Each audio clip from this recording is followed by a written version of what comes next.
Oh, yeah. Oh, shit. Shit. Shit. Fuck. Shit. Bitch. Bitch. Fuck. Uh-huh. Yeah.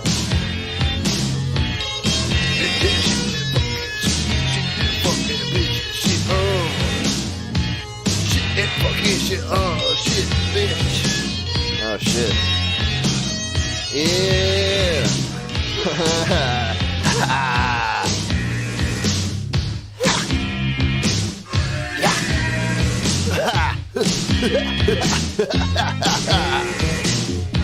Oh, shit. Oh. What?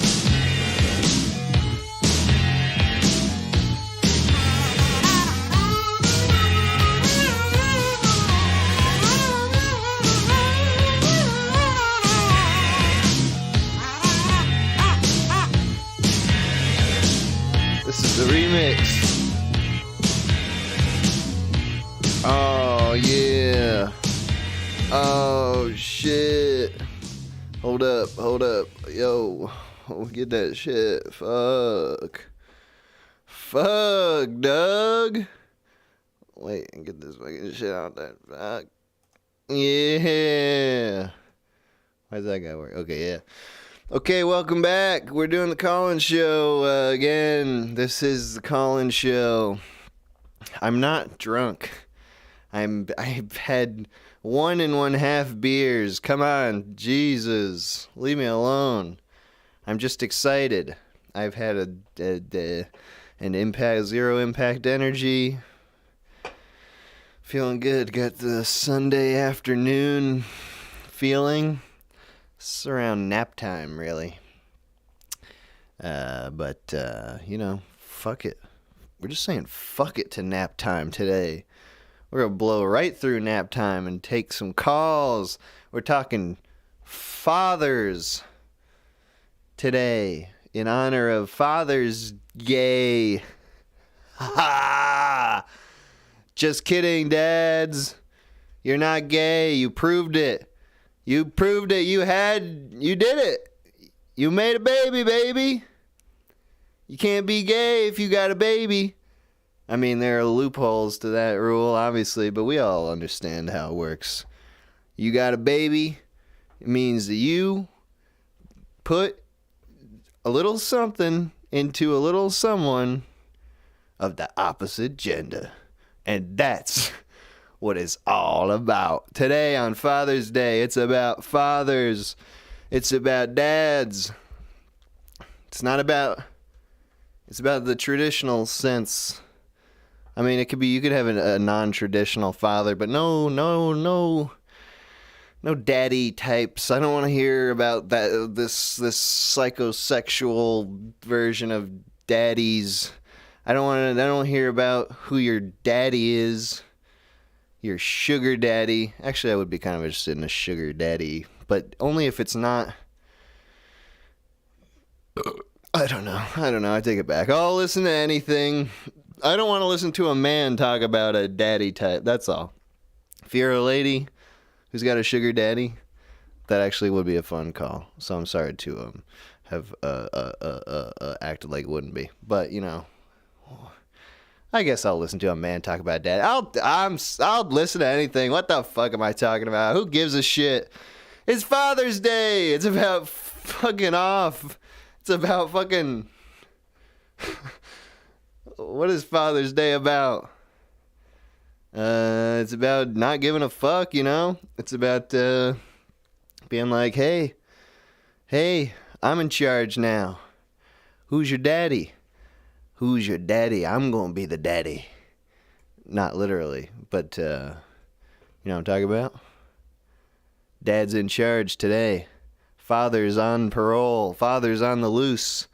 Father's causing mayhem throughout the streets.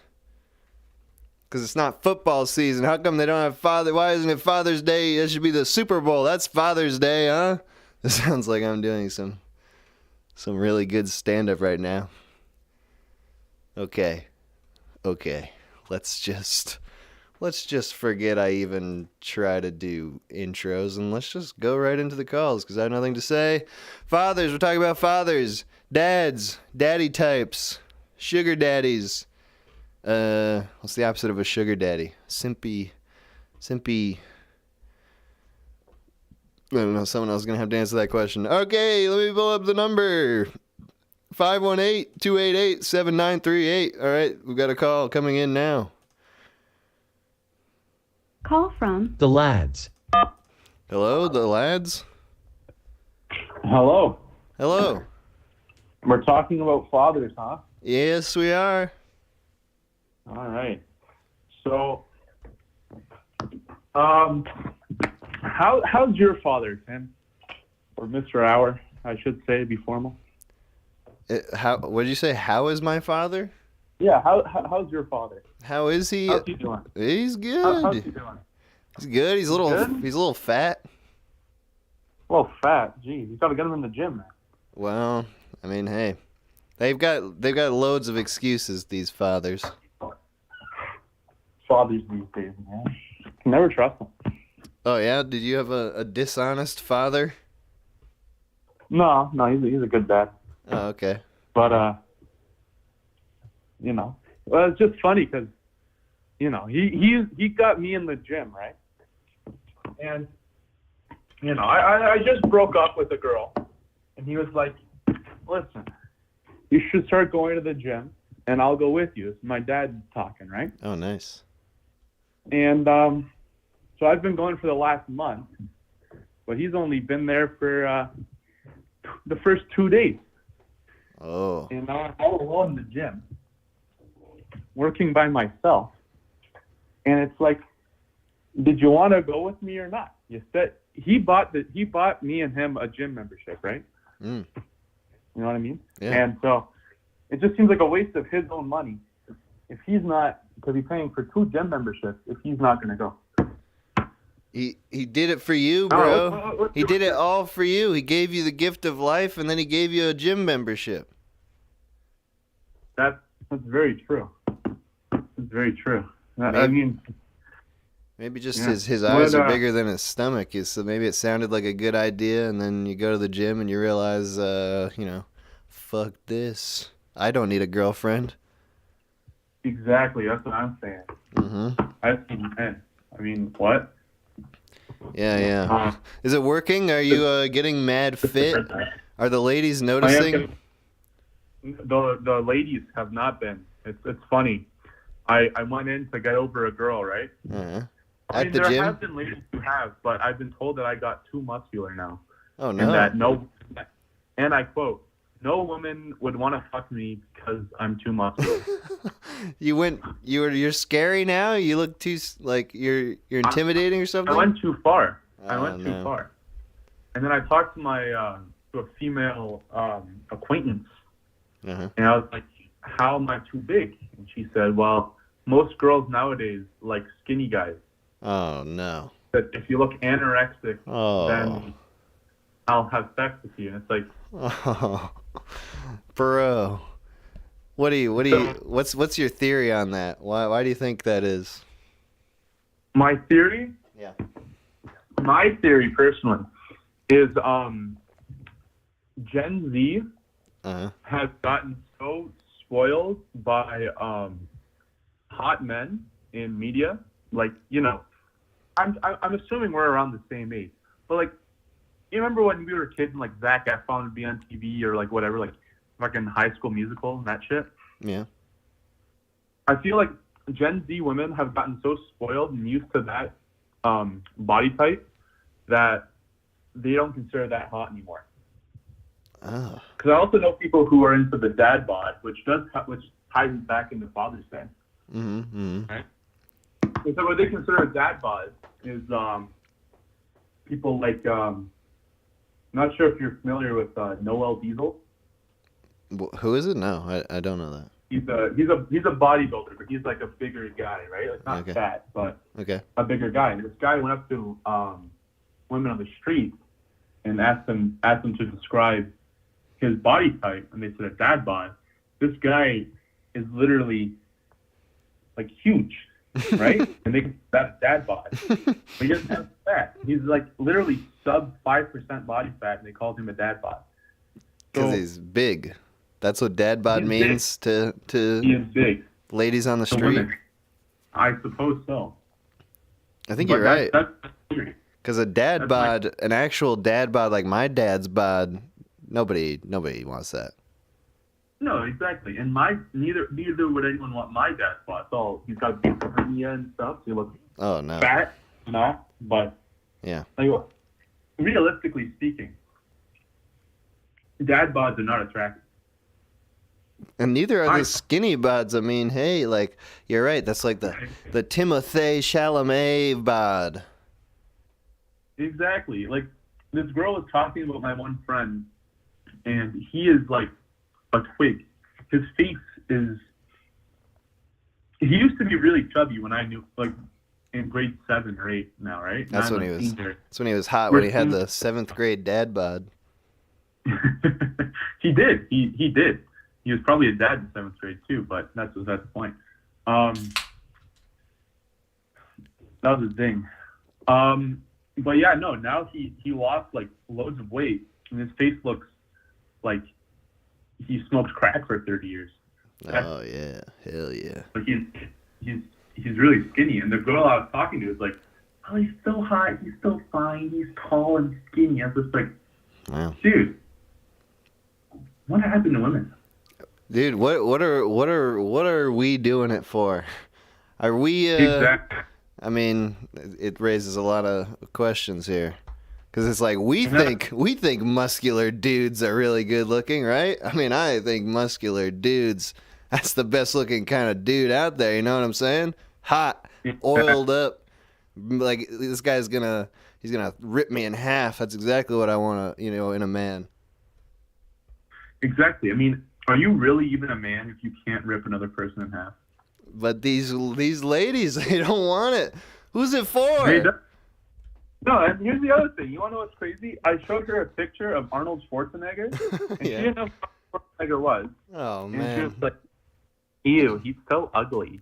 Like, he's perfect. He's got a perfectly square head. That's exactly. He's got sharp edges. Exactly. They want abs, but they don't want abs that you worked for.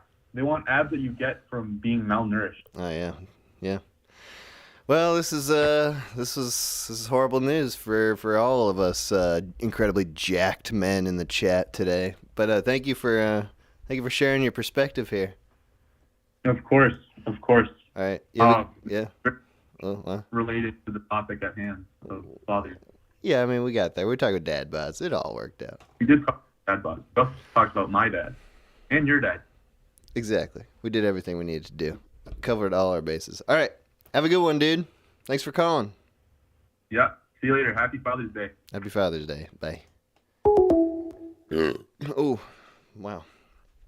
So true. So true. Nobody respects my big muscles anymore. It's like, why do I even spend 8 hours a day lifting and eating nothing but pork? Call from Thomas. Thomas? Hey, man. How's it going? Yo, Thomas, how's it going with you? Oh, man. Terribly. Is it Father's Day related or is it completely unrelated? It's completely unrelated, but we can get into Father's Day material. We'll work it in. Let's start with your horrible day. Yeah, so basically my buddy was in town. He was supposed to be in town for the whole weekend, but he left early. So I started to feel sick on Friday when he showed up, and then Saturday I was like, I'm gonna fucking troop through this. We were filming a video. Like I was like, oh man, I'm gonna just work hard through this sickness, persist. And then we meet up with Eric at the end of the day, and we do like a 2-hour podcast. And then I wake up this morning, and I just can't even stand for more than 15 seconds without being in severe pain. Good God. And so I've just been laying down all day. So I'm so happy to see the fucking the call-in show today of all days. Yes. You know, I got nothing to do. I just been playing The Binding of Isaac, which is very hard. Oh, I'm yeah. just losing at it. We heard your distress. We heard the gastrointestinal distress coming from over here. What do you do? What is the problem? What did you eat? What's the illness? Where does it come from? That, I think, is unrelated to what's going on right now. I think I'm like normal people sick right now. Oh, you're just sick. Yeah. Yeah. I Oh, think dude, I'm well, just that's sick, fine. and I made a severe mistake in being like, I'm going to go hard. Like, I don't Yeah. think I actually made a mistake because, you know, like, my friends were here, and it was like a one day. Like, fuck it. I feel shitty today, but I'm glad we got to eat. You're like, hey, I feel sick as hell. I'm gonna hang out with my friends all day. Yes. Gonna Yeah, get them and, all as sick as I am right now. Well, nobody else got sick, I'll say that much. And nobody else really gave a shit about me because I didn't really let on that I was feeling all that terrible. Now like, I that mentioned it, that but you know. that is a fatherly trait. A little bit of stoicism there, huh? I think maybe in like some idyllic sense, but I think at least from a personal standpoint, my dad will make it known if he's feeling any type of way. In a like a just a moody way, or he's actually gonna let everyone know I'm sick. I hate you all right now because I'm sick. I think he just always like needs sympathy for something. Like always needs to be validated for something in some kind of way. Nice. So he's always, if he's doing bad, you'll know. And it's like whatever you bring up, if you tell him you're doing bad, and he's like, oh yeah, I know exactly what that's like. I'm there. Like it's always got to like he's somehow feeling kind of worse than you, no matter which way. Or he just totally he could relate. And I'm like in my head, I'm like, I don't think you can. I feel like I'm fucked up in a way you perhaps have not been, but that's, you know, you can't communicate that to he's got to beat you in the struggle war, you know. And even if it's like not like something he's working, because he's a hardworking guy, but it's he's got to be having a rougher go of it than you, so he can have the sympathy. Dude, but even I sense the similarities. Even so, you're working hard through your illness. You didn't complain, but it's all about work with you, man. You and your dad, you're friggin'.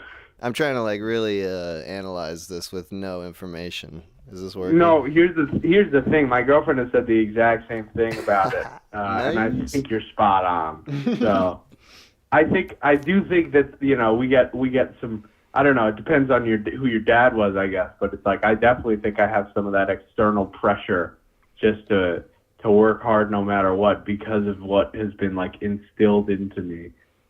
Like he wants you to work hard because he works hard. Yeah, or it's not. Maybe it's not. It's like not even that explicit, but it's like he did work hard for his whole fucking life, to the point where like I didn't see so much of him growing up because he was always gone for work. And so I think as a kid you just internalize that shit, you know. And it's like the guy, like work was his whole personality. Like that was his whole fucking existence. What would be the ideal dad? My dad also was gone for work a lot when I was younger. He was he was working for Old Country Buffet, and he had to travel between Old Country Buffets. Do you have those out where you are? Back when I lived in New York, or even when I was in Florida, they had one, I think. Yeah. But not in Minnesota. It was amazing. We used to eat there for free once a week.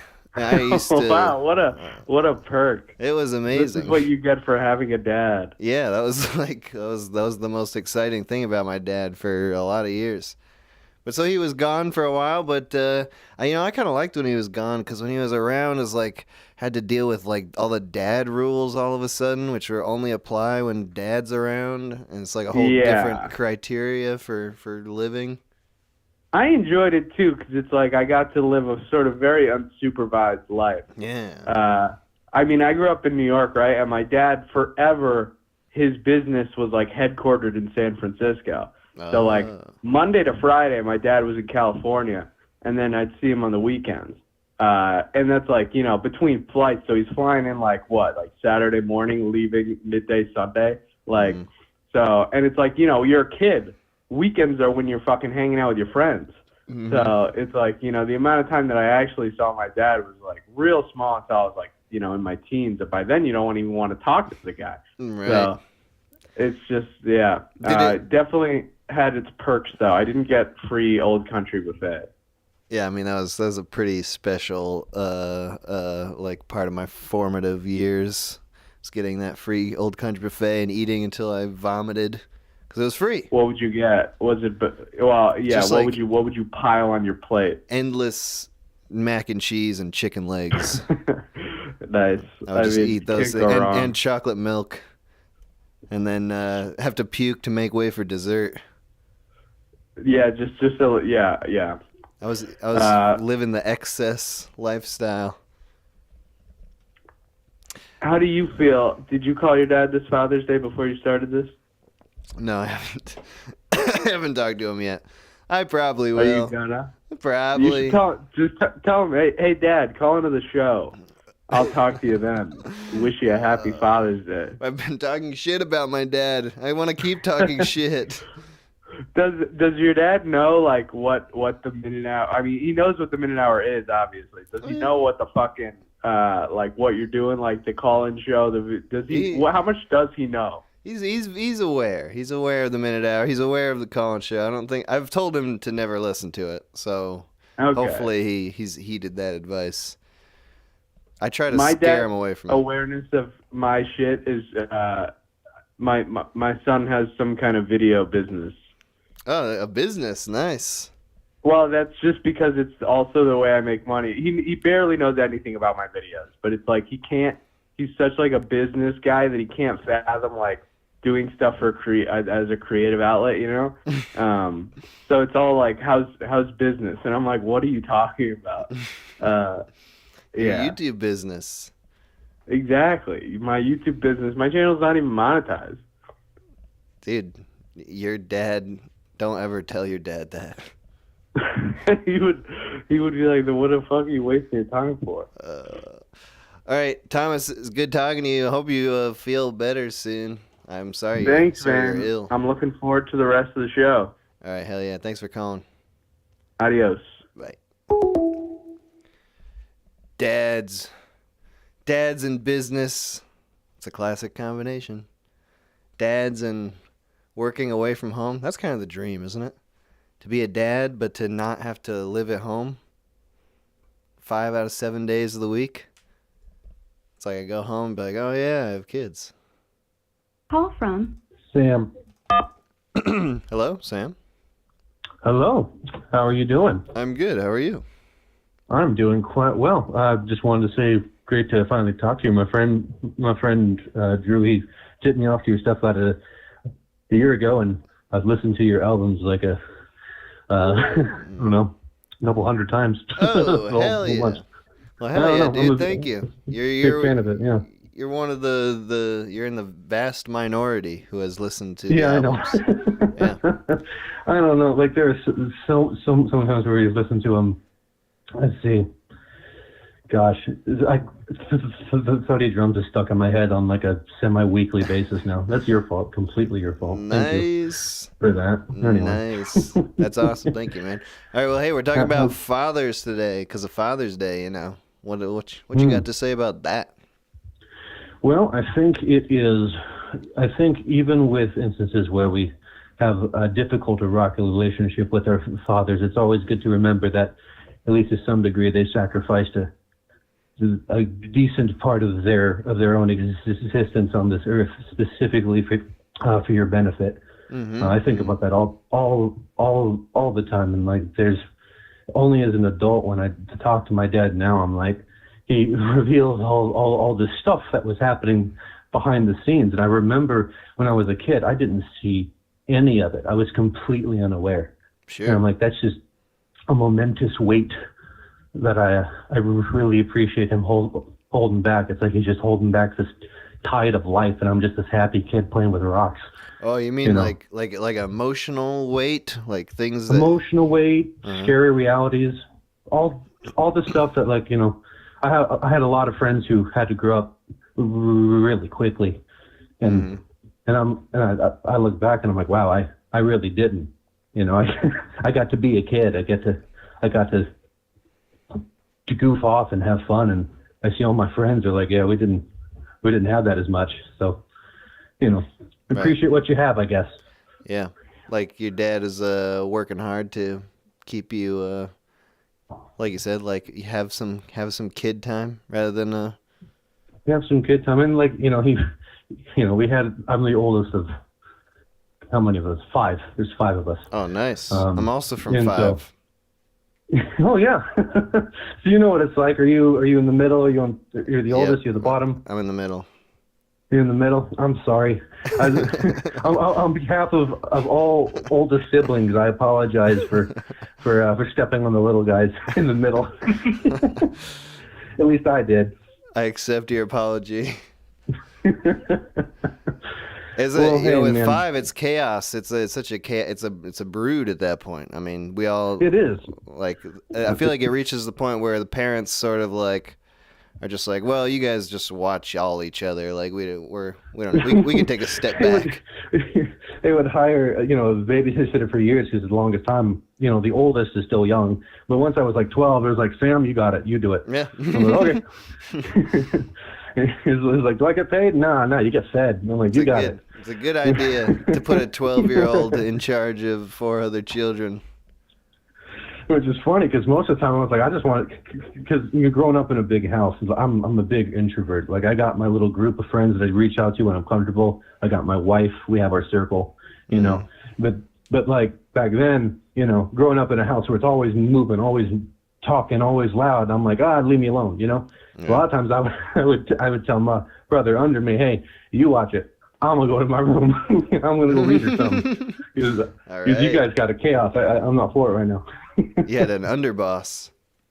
Yeah, an underboss. That's exactly right. Which I was looking up at. Man, that was ancient history. I didn't think I'd think about that for a while. My underboss, as you say, is getting married in a couple of months. All right. Yeah, congratulations to him. It's weird we're talking about this ancient history. I'm like, man, that was a long freaking time ago. Yeah. When did you get married? You said you had a wife? Yep. Yes, I do. I got married in August of 2020, which is funny because I don't know where you are, but August of 2020 in the state of Iowa, there was this horrible, horrible storm. We call it derecho is a real fancy name. It basically means big wind. It's like a landlocked hurricane where it just messed up a whole bunch of our town. And 4 days later was when our wedding was supposed to be, so we had no power. There was no AC in the middle of August. Wow. It was crazy stuff. But we pulled it off. We met up with our friend who had an electric generator, so they were able to, have enough power to have a wedding reception at their house. It was nice. It was very low budget and a very small amount of people, but man, I wouldn't change a freaking thing. Like I was still all the inconvenience aside, is the best day of my life, hands down. Hell yeah, dude! That's nice to hear. Congratulations. Yeah, I'm very, very in love with my wife. Well, so then the next question is the one that follows. Since it's Father's Day and you've been married, you got any kids, or are they coming, or what's the deal here? Not yet. I will say it is absolutely a goal. Nothing would make me happier. Nothing would make a pair of us happier. If God decides that's where our life should go, we're certainly open to it. We're certainly not, doing anything that would prevent that from happening. We're just I think I know what you mean. Doing our best to be who we are, and if we're blessed with a kid, we will treasure them all of our lives. Hell yeah, dude. That's awesome. What are they going to be called? What are the potential names? You guys talk about this yet? You saving it? All right, don't tell nobody, but probably Heathcliff if it's a boy, or Valentine if it's a girl. Heathcliff or Valentine? My goodness, those are some unique names. I'm Sam. Yes. No one's gonna remember Sam, but she'll remember Heathcliff. God, I would love if a Heathcliff called into the show 18 years from now when he's old enough. Or Hemingway. What is Hemingway's another good one? Hemingway. You know what? That's my middle name, so maybe I could You're make that Sam a first Hemingway? name for somebody. I'm Sam Hemingway. That's right. Wow. You know, it's always funny because like I was, raised. I still am a Catholic, but I was raised Catholic as well. Big surprise, 5 kids. Yeah. But like that name Sam Hemingway. Samuel means God speaks, and Hemingway translates to one who finds the way home. So like it's kind of weird how my name translates to listen to God and find your way home, and it's literally what I'm trying to do. So Yeah. I don't know. I like it. that. I like it a lot. All right. Hey, dude, thanks for All right, calling bud. in. It was good talking to you, man. Absolutely. Hey, keep making awesome stuff. I can't wait to see if this chunk stuff leads into making more minute hour stuff. I'd love to see what relay turns into, if that's ever coming. But you got a big life. Dude, don't worry. Big info coming soon. It's not relay. I'm just prepping you. It's not relay, but big info coming soon in regards That's to cool. chunk Hey, TMH stuff. All right, good. Whatever it is, I'm excited. Well, Thank hey, you. Thank you for you listening do to good all work. that shit, man. All right. Have a great day, hey, God dude. bless you. Bye-bye. Bye-bye. All right, hell yeah. That was quite wholesome. We're going to take a quick break here so that I can grab another beer, head to the bathroom. I don't have to say that, but I just want you to know. I want you to know, okay? We'll be right back in a second.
Okay, wait.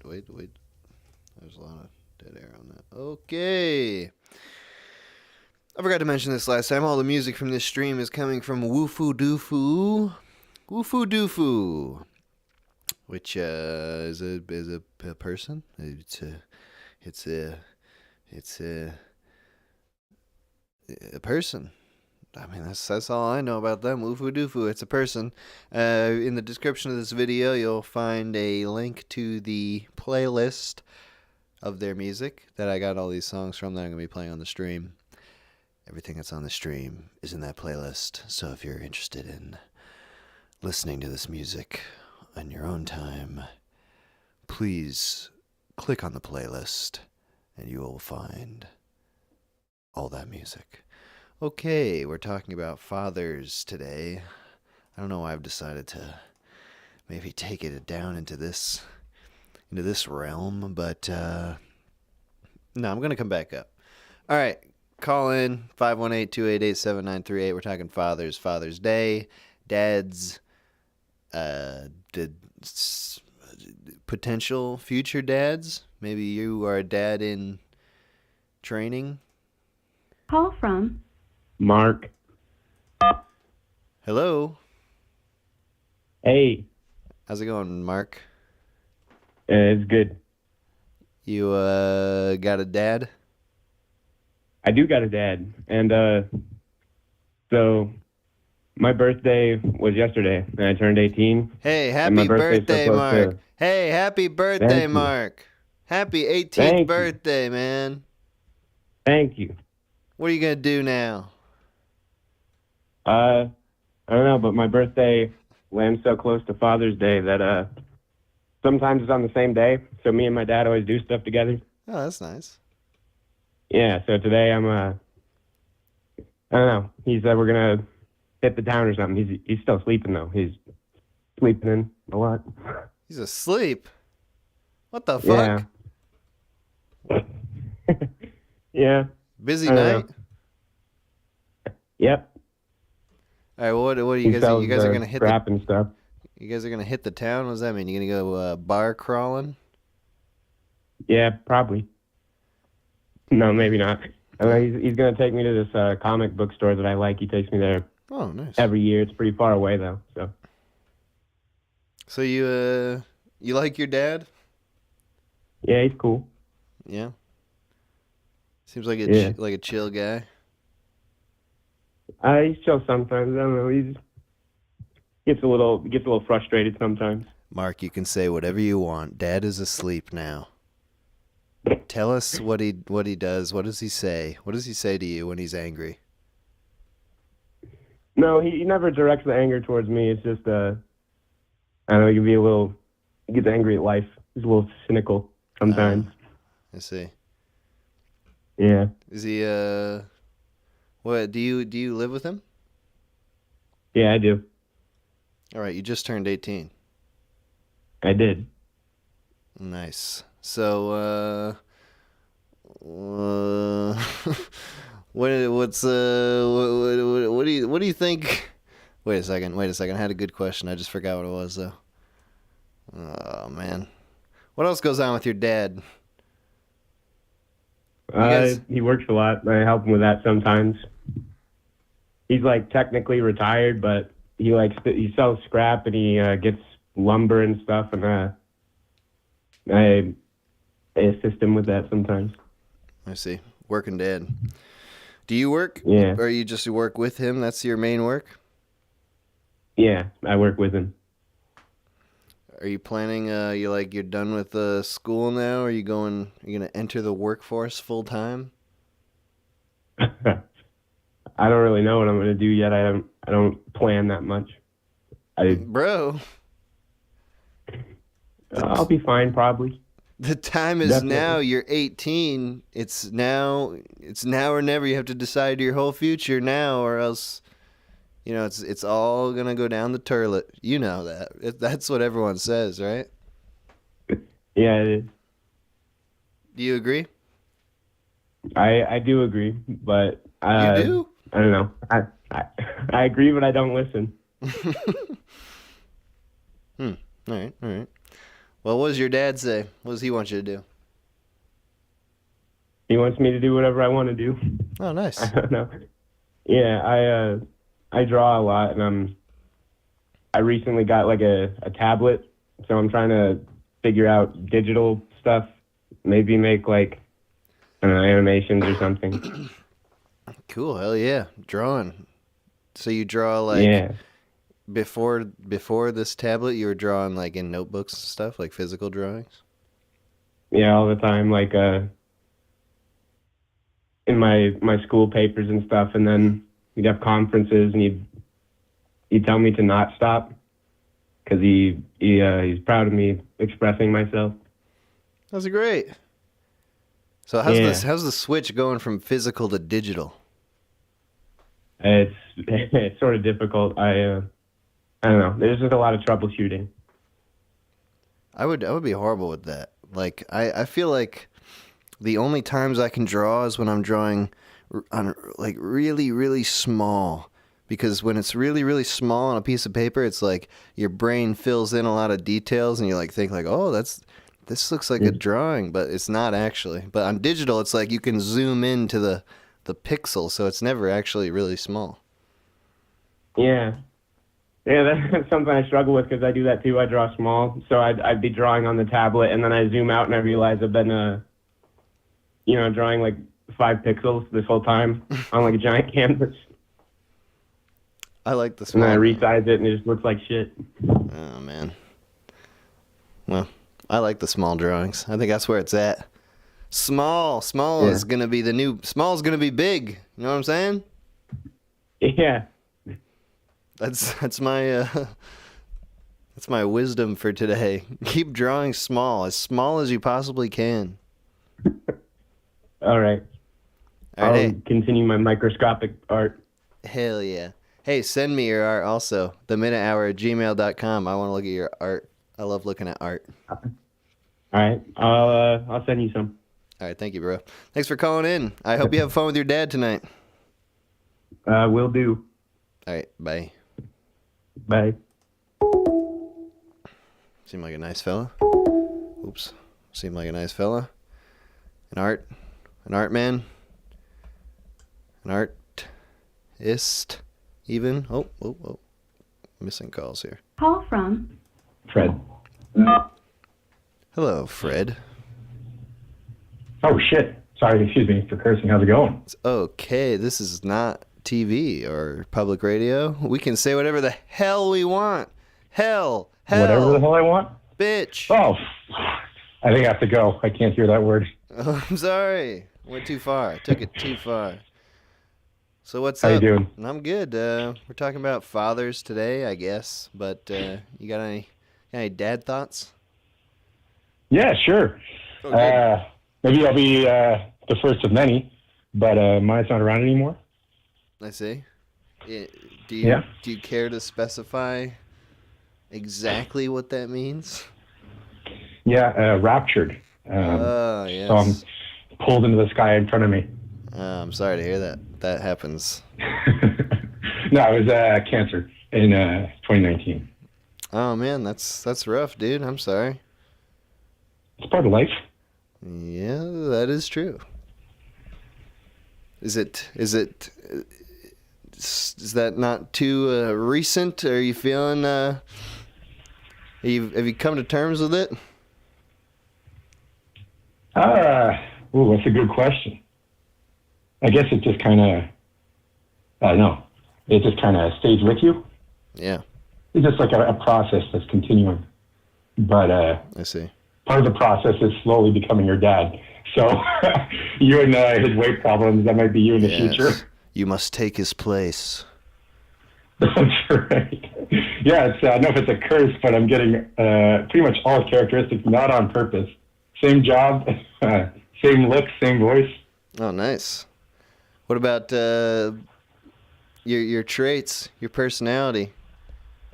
Do you find yourself doing things and you go, "Oh, that's dead"? Yeah, I think a lot of people notice it too as well. But like the way I look, we're both flight instructors, or he was a flight instructor, I am now. Mm-hmm. And we're both a little bit unhinged, I guess, in a good way. Creative, original. Tell us about that. Let's talk about your unhingedness. I don't know. I listen to Minute Hour. That's the first thing, and then I talk about it to other people, which is probably something I shouldn't do. You know? It's a good. This is why we should talk about it. I feel like our viewers could relate to being unhinged. Yeah. Where you meet someone, you're like, how do you recommend the Minute Hour to someone without sounding completely insane? Like, listen, here's self-defense class. I find this funny. It's not because I have any. I don't want to have. I don't sex have the with same my feelings mom. as this character. I just think it's funny if someone did. Well, where did your hinges go? Where are those at? Where did you lose them? I don't know. I just think I'm just creative, and then it comes out in like when I teach a class or in flight, and with my friends. I'm also French Canadian, and we've got a lot of personality.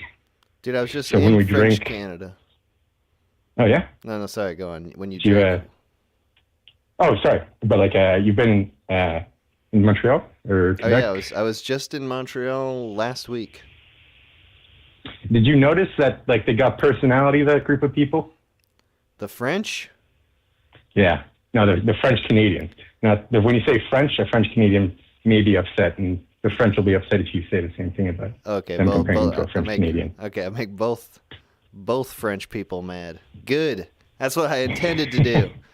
I've noticed that the French in Canada hate me. Why do they hate me? It's because I don't speak French. It's not my fault. I don't care. I never had to do that. There's some guy on the street who said something in French to me, and I just ignored him because it's just like I'm not even gonna pay attention to this guy. And then he made a comment. He said, "Oh, they do not respond to you when you speak in French."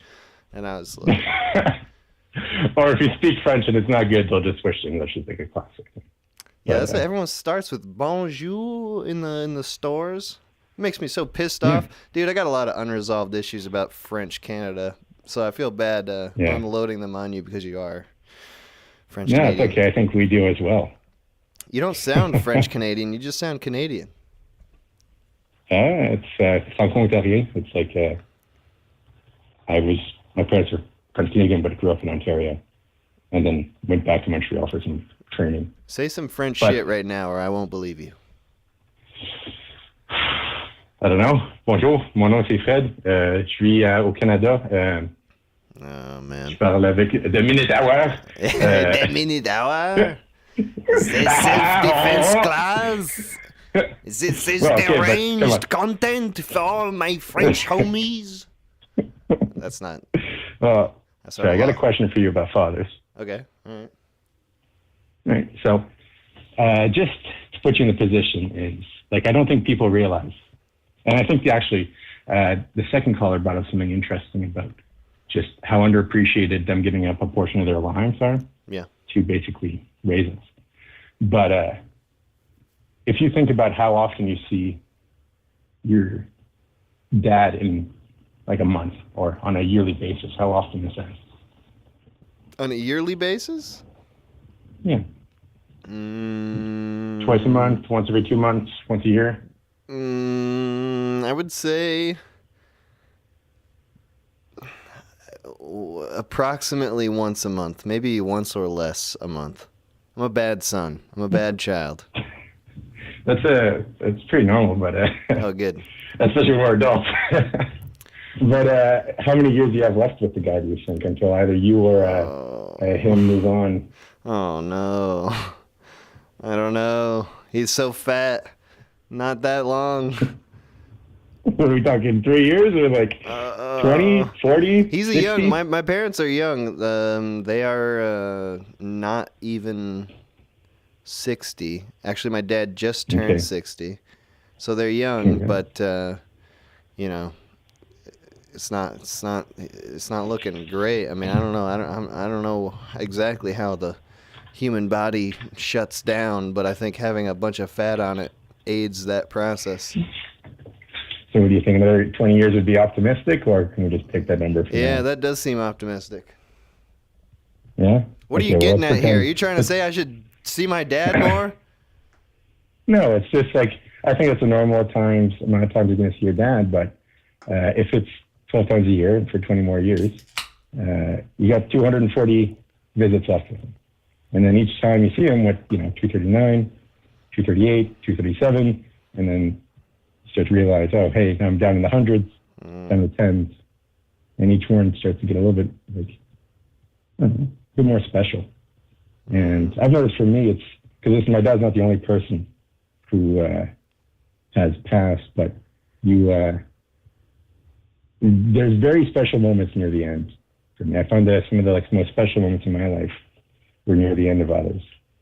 And it's just a thing to keep in mind. Might not be nice, but at least interesting. In what way? Well, I don't know. What do you mean? What's your question? I could probably piece it together, but I wanna know exactly what you mean. Like, is it when there's perceivably less time together? Maybe it feels easier to be like honest or something. I think when you've lost Sorry. I don't know if you want to reveal this in front of your viewers, but have you lost anyone in your life? Not anyone who I was extremely close with. No. I think it becomes very easy to pick who you hang out with after that and be more honest with them. Mm-hmm. But for example, this is a very personal story, so please don't share it with anyone. Okay. No problem. I'm aware I'm not fine. My dad was sick. We drove him to the emergency room, and his sister was around. And his sister, they were only a couple of years apart, so they've known each other their whole lives. Mm-hmm. And we were in the emergency room. We were kind of at Canadian healthcare. We were having trouble getting him admitted until the doctor was like, just go to the emergency room. They'll put you in like urgent care and take care of you. And we didn't know. Like, we didn't realize it was the end. Mm. But his sister was there, and I had to drive to the airport after he was admitted, and they just, in front of me, there's people screaming in pain. There's people around you wouldn't get admitted. And then they just had like this little moment together where I had to take her to the hospital. He's being taken in, so it's like the last little conversation where they just kind of hug. They look at each other, and not much was said. Maybe like somewhat teary-eyed between them, and they just split ways. And it was like a lifetime of brother and sisterhood. Just that's how it stopped, and nothing was really said. That was that last conversation of the 240. Dude, it's a special moment to just kind of see how it stops like that. Dude, how dare you come on my funny call-in show and tell me a sweet story like that? Gonna make me emotional, like this was your plan from the start. I knew it. I see someone here where I just got sad. The way I see it is it's just kind of beautiful, That's just how it is. Ugh. And bringing in this realness. Yeah. What a horrible thing to remember on Father's Day. This horrible fucking caller. That is actually my dad had a similar experience. His is sort of different in this certain way. His sister, my aunt, died a couple of years ago of cancer, and they, my dad and his sister, had some sort of lifelong grudge against each other. It just made them never talk to each other. I never knew, like, this aunt. Like, I remember her when I was, like, 5, and then some sort of familial drama happened, and so they just didn't talk for, like, 20 or 30 years or something. And my dad got very upset when it was approaching the end for her about all the time lost. It's very sad. Yeah. So I guess people shouldn't hold grudges, I guess, which is probably easy for kids to hold against their parents because, parents, nobody's perfect. Yeah. I got a little story between about us two, actually. All right. It's not related to fathers. It's just a funny coincidence. Is you had done some Fiverr stuff back in the day? Some what? You did some work on Fiverr. Oh, yeah. That was a while ago. And my sister had contacted you to make one for my birthday. Oh, wait. I remember this one. Wait, was it the voicemail one? She totally forgot she got me the gift. It was the birthday one where it goes crazy. God damn it. That one's fantastic, but she didn't tell me about it. I had listened to your stuff. She was going to introduce me, and then I was like, I'll donate to him. I like his stuff. Might as well support the creator, since I can't support you through chunks since you're not in Canada. Sorry, so I sent you some money back then, and I got access to the little catalog of stuff. My ringtone is still you going, hey, I hope I'm not bothering you right now, but you got a caller calling you, and I can't pick it up. Great ringtone. Did. But I ended up going up to her and finding Fred's birthday. And I go, it's funny. It's my name. I'll send it to my sister. Like, check this out. This is hilarious. And she goes, holy shit, like, come upstairs. And I go upstairs. And she's like, I totally forgot I did this, but this was made for you. And yeah, That's amazing. Wow. Fantastic. Wow. Yeah. That's how fucking worthless this shit is to your sister. She's shy. She's like, this is never going to work out. And eventually did. I think it's the best way and one of the best presents I've received. So thank you very much. Dude, hell yeah. I'm glad you enjoyed it. I'm glad you found it in such a wraparound way also. Yeah. All right, well, hey, man, thank you for calling in. Thank you for sharing those real stories. Thanks for keeping it real. Yeah. And I don't know, get Chunk to Canada. I'm interested. All right, hey, we're working on it. We got plans. Don't you worry. All right. Thank you, man. Have a good one. Thank you. Have a good one. That was the real deal. We were getting into it. I was feeling sad. I had to make a joke to not feel sad. Call from Maya. I remember this person. Maya. Oh, hello. How's it going? You remember me? I remember you telling me some story about your scary stairwell. Well, that kind of goes into the topic today because my dad helped me move into that place, so he had to carry chairs and tables up flights of stairs. So Nice. So he's very, very aware of the stairs. yeah, he was so shocked when he saw them. He took pictures. Anyway, enough about the stairs. Yeah. So, I really is it Father's Day appreciate- where you are? Is that even a? Is that an international I thing? don't think so. I don't think so. Okay, I didn't think so either. I think there is a Father's Day, but it's not now. I don't know when it is. I never have gotten my dad anything for that. Me neither. I never get your dad anything. Okay. Yeah. But I really do appreciate my dad. I didn't grow up with him because my parents separated when I was young. Mm-hmm. But now, in my adult life, I've gotten to know him a bit more, and he taught me to ride a bicycle when I was 18, which is way too old. Oh, that's But, sweet though. It's never too late to have Dad teach you how to ride a bike. Yeah, it was really great. I was surprised by him being a great teacher, actually. How much did you see him Yeah. when you were child aged? Very rarely. I don't really remember. Not a lot. I don't know why. I just never really called him or didn't even hang out or. Was there like a particular time that you did decide that you wanted to talk with him more? I think it was just a part of growing up. Like when you know, got out of the like, angsty teenager phase?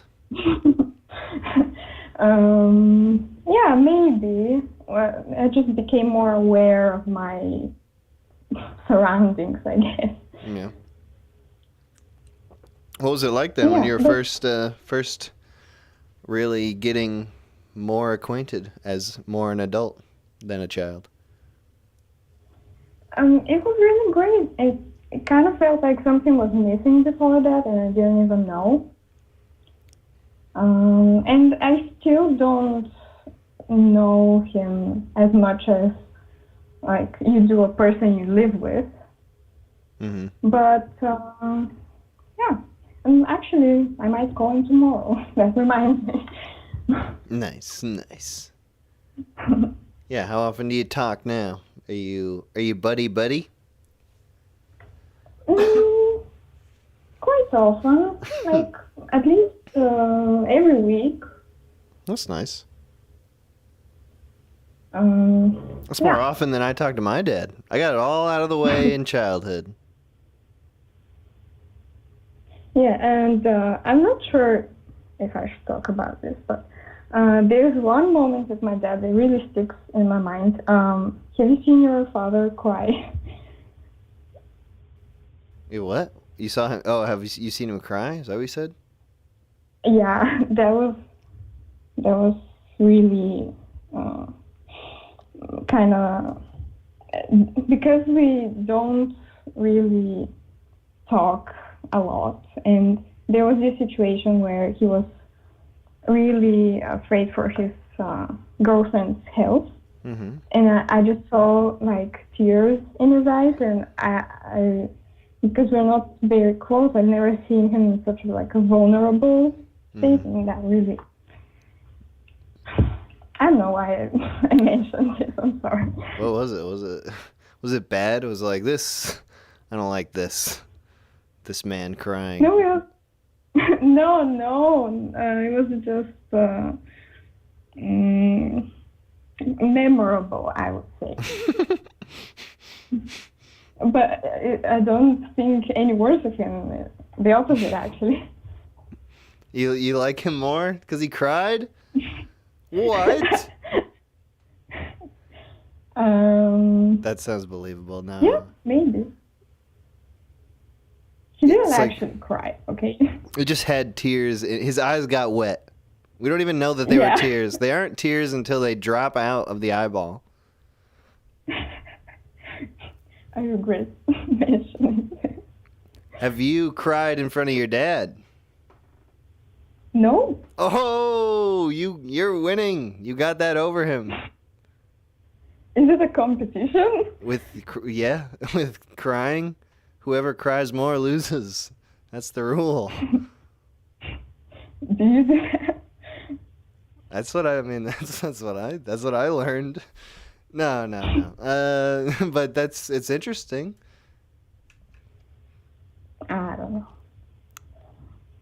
Well, you should do it. You know, I think the next time you talk to your dad, just start weeping. Just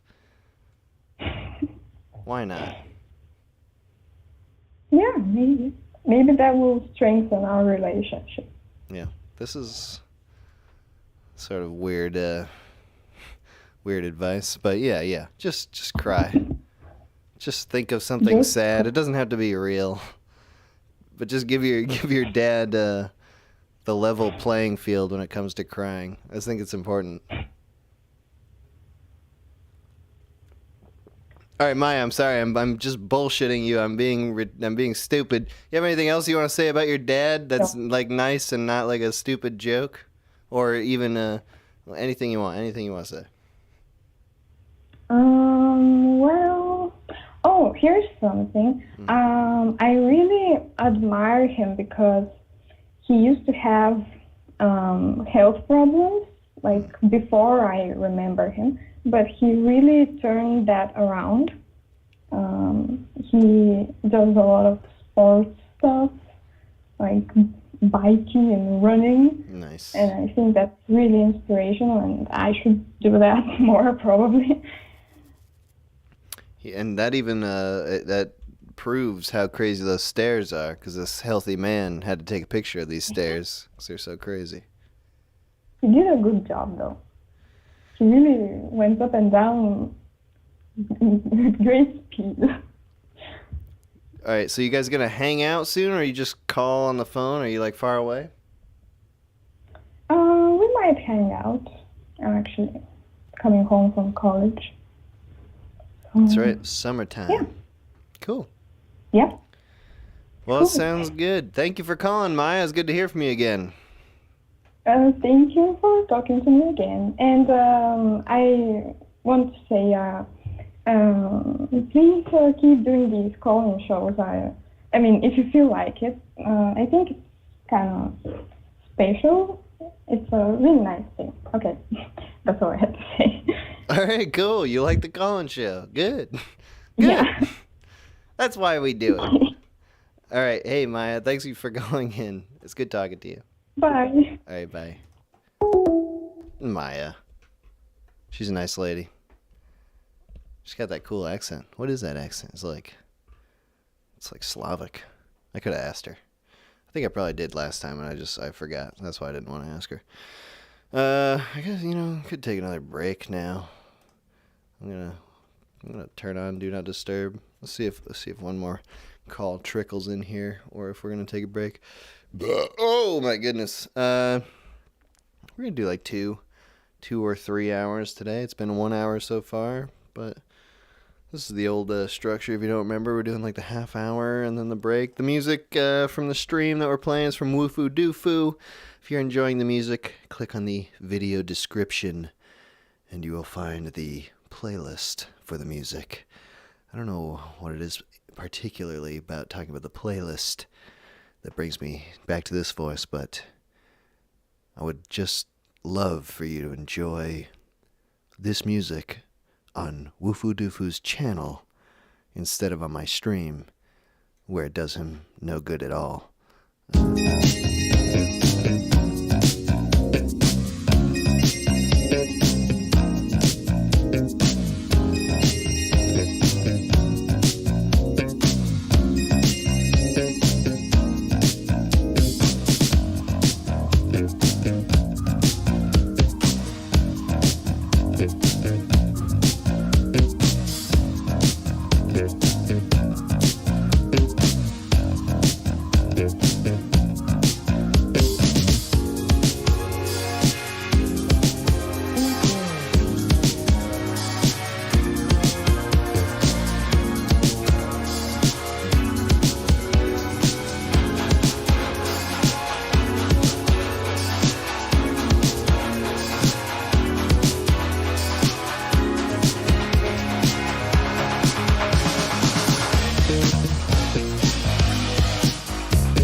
Beep, beep, beep, yeah.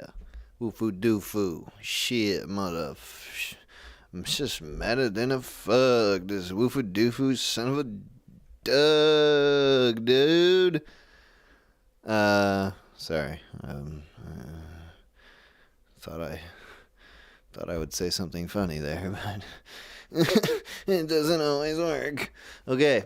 It's Father's Day. We're talking fathers. We talk some shit. We talk some... What's the opposite of shit? Food? We've been talking good and bad about dads. Whatever you want. We're appealing to everybody. Let's think about the Colin show. Everybody's allowed. Everyone's invited. Yeah, you just gotta, Man, I'm rusty. I'm rusty, bro. Okay, thank God, a call. Woo! Call from Alex. Alex. Hey, how's it going, man? Good, bro. How are you? I'm doing pretty well. How do you find your father on this day? I find him doing pretty well, better than we have before. Ooh, You know? there's a little some history in this answer, some lore I sense. Yes, sir. A decent bit of lore, you could say. What's going I on? wasn't always the greatest son, and Yeah. he kind of had his own problems dealing with Yeah. some anger and whatnot. Yeah, that's You know, what the we whole want to talk juicy about. deal. That's what we wanted. That's what we've been waiting for, baby. It took us an hour to get there, but lay out the hard facts. What's your angry dad say? Growing up, it was a lot of name calling, a lot of screaming, Ooh, all that kind of shit. He'd get up in my face, Name calling. call me stupid, Aw. yeah, call me an idiot, all that kind of shit. Aw. Yeah, that was his form of abuse. Just gritted teeth up in my face, loud as he can be. You stupid idiot. Yep. You played Smash that Brothers. What did he hate? What was the idiotic Brother, thing? yo. I don't know. What was the idiotic thing you did? I took a wild guess. Yeah, you could hit Smash Brothers, or you could also say you didn't bring the fucking paperwork to get your school pictures this year. How many fucking times do I have to tell you? What the fuck, man? school pictures. I fucking love those Yeah. pictures. Yeah, pretty much. How many siblings do you have? So, growing up with my father, my parents were split.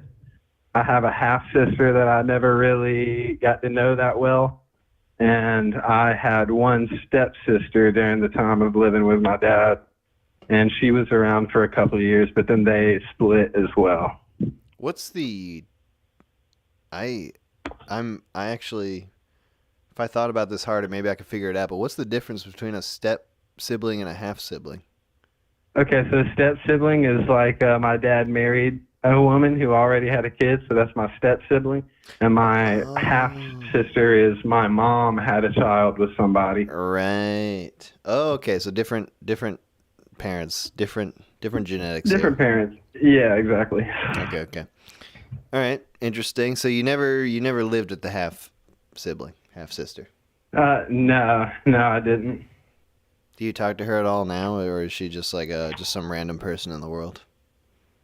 She's like doing super well and really smart, and I'm like the hand tattoo degenerate of the family. Nice. So she's like working for NSA while she's in college. Dude, and she sounds evil. I'm me. She sounds like the fucking devil. Nah, I mean, No, she's no. probably a nice lady. Yeah, no, she's cool. She's real nerdy, very quiet, reserved. She's just spying on all of us. Yeah, yeah, she just knows what you do when you go home. That's fine. Who would you trust more with spying on all of us? Your half sister or yourself?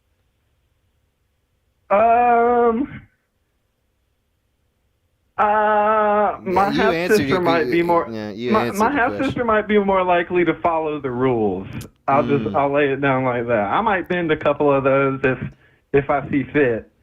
So it might be in some cases like, hey, I'll show a little leniency for this cool ass Yeah. motherfucker, but on the other, Yeah. on the other hand, it's like, well, this person said something that annoys me personally.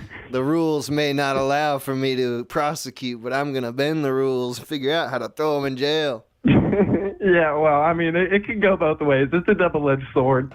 Yeah. So you're a little more, you're less. You think you're less even keeled than your half sister? Well, maybe a little more volatile. Much more so. Volatile, fucked up in the head. Cool. Doing my best, but I know the situation. Do you are you so if you know the situation, does that mean you can tell when it's happening when you're changing like the Hulk into your angry dad? I'm doing some. Exactly. No, I mean that is exactly what it is, and I can tell, but it's also like just because I can tell doesn't always mean I have the inner strength to keep it from reaching that. Have you heard of any? Have you heard any hot tips or tricks to help?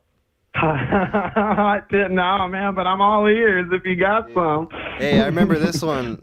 This is the one I said this on the last stream, but they tell you this when you're 5, but they tell you it when you're 25 also. Count to 10, brother. Count to 10. You know you're angry. That might be a good way to handle it. Just count to 10. By the time you get to 10, which takes so long, I mean, you'll be just so distracted. I won't even remember what I was angry about to begin with. Look, I had so much fun counting to 10.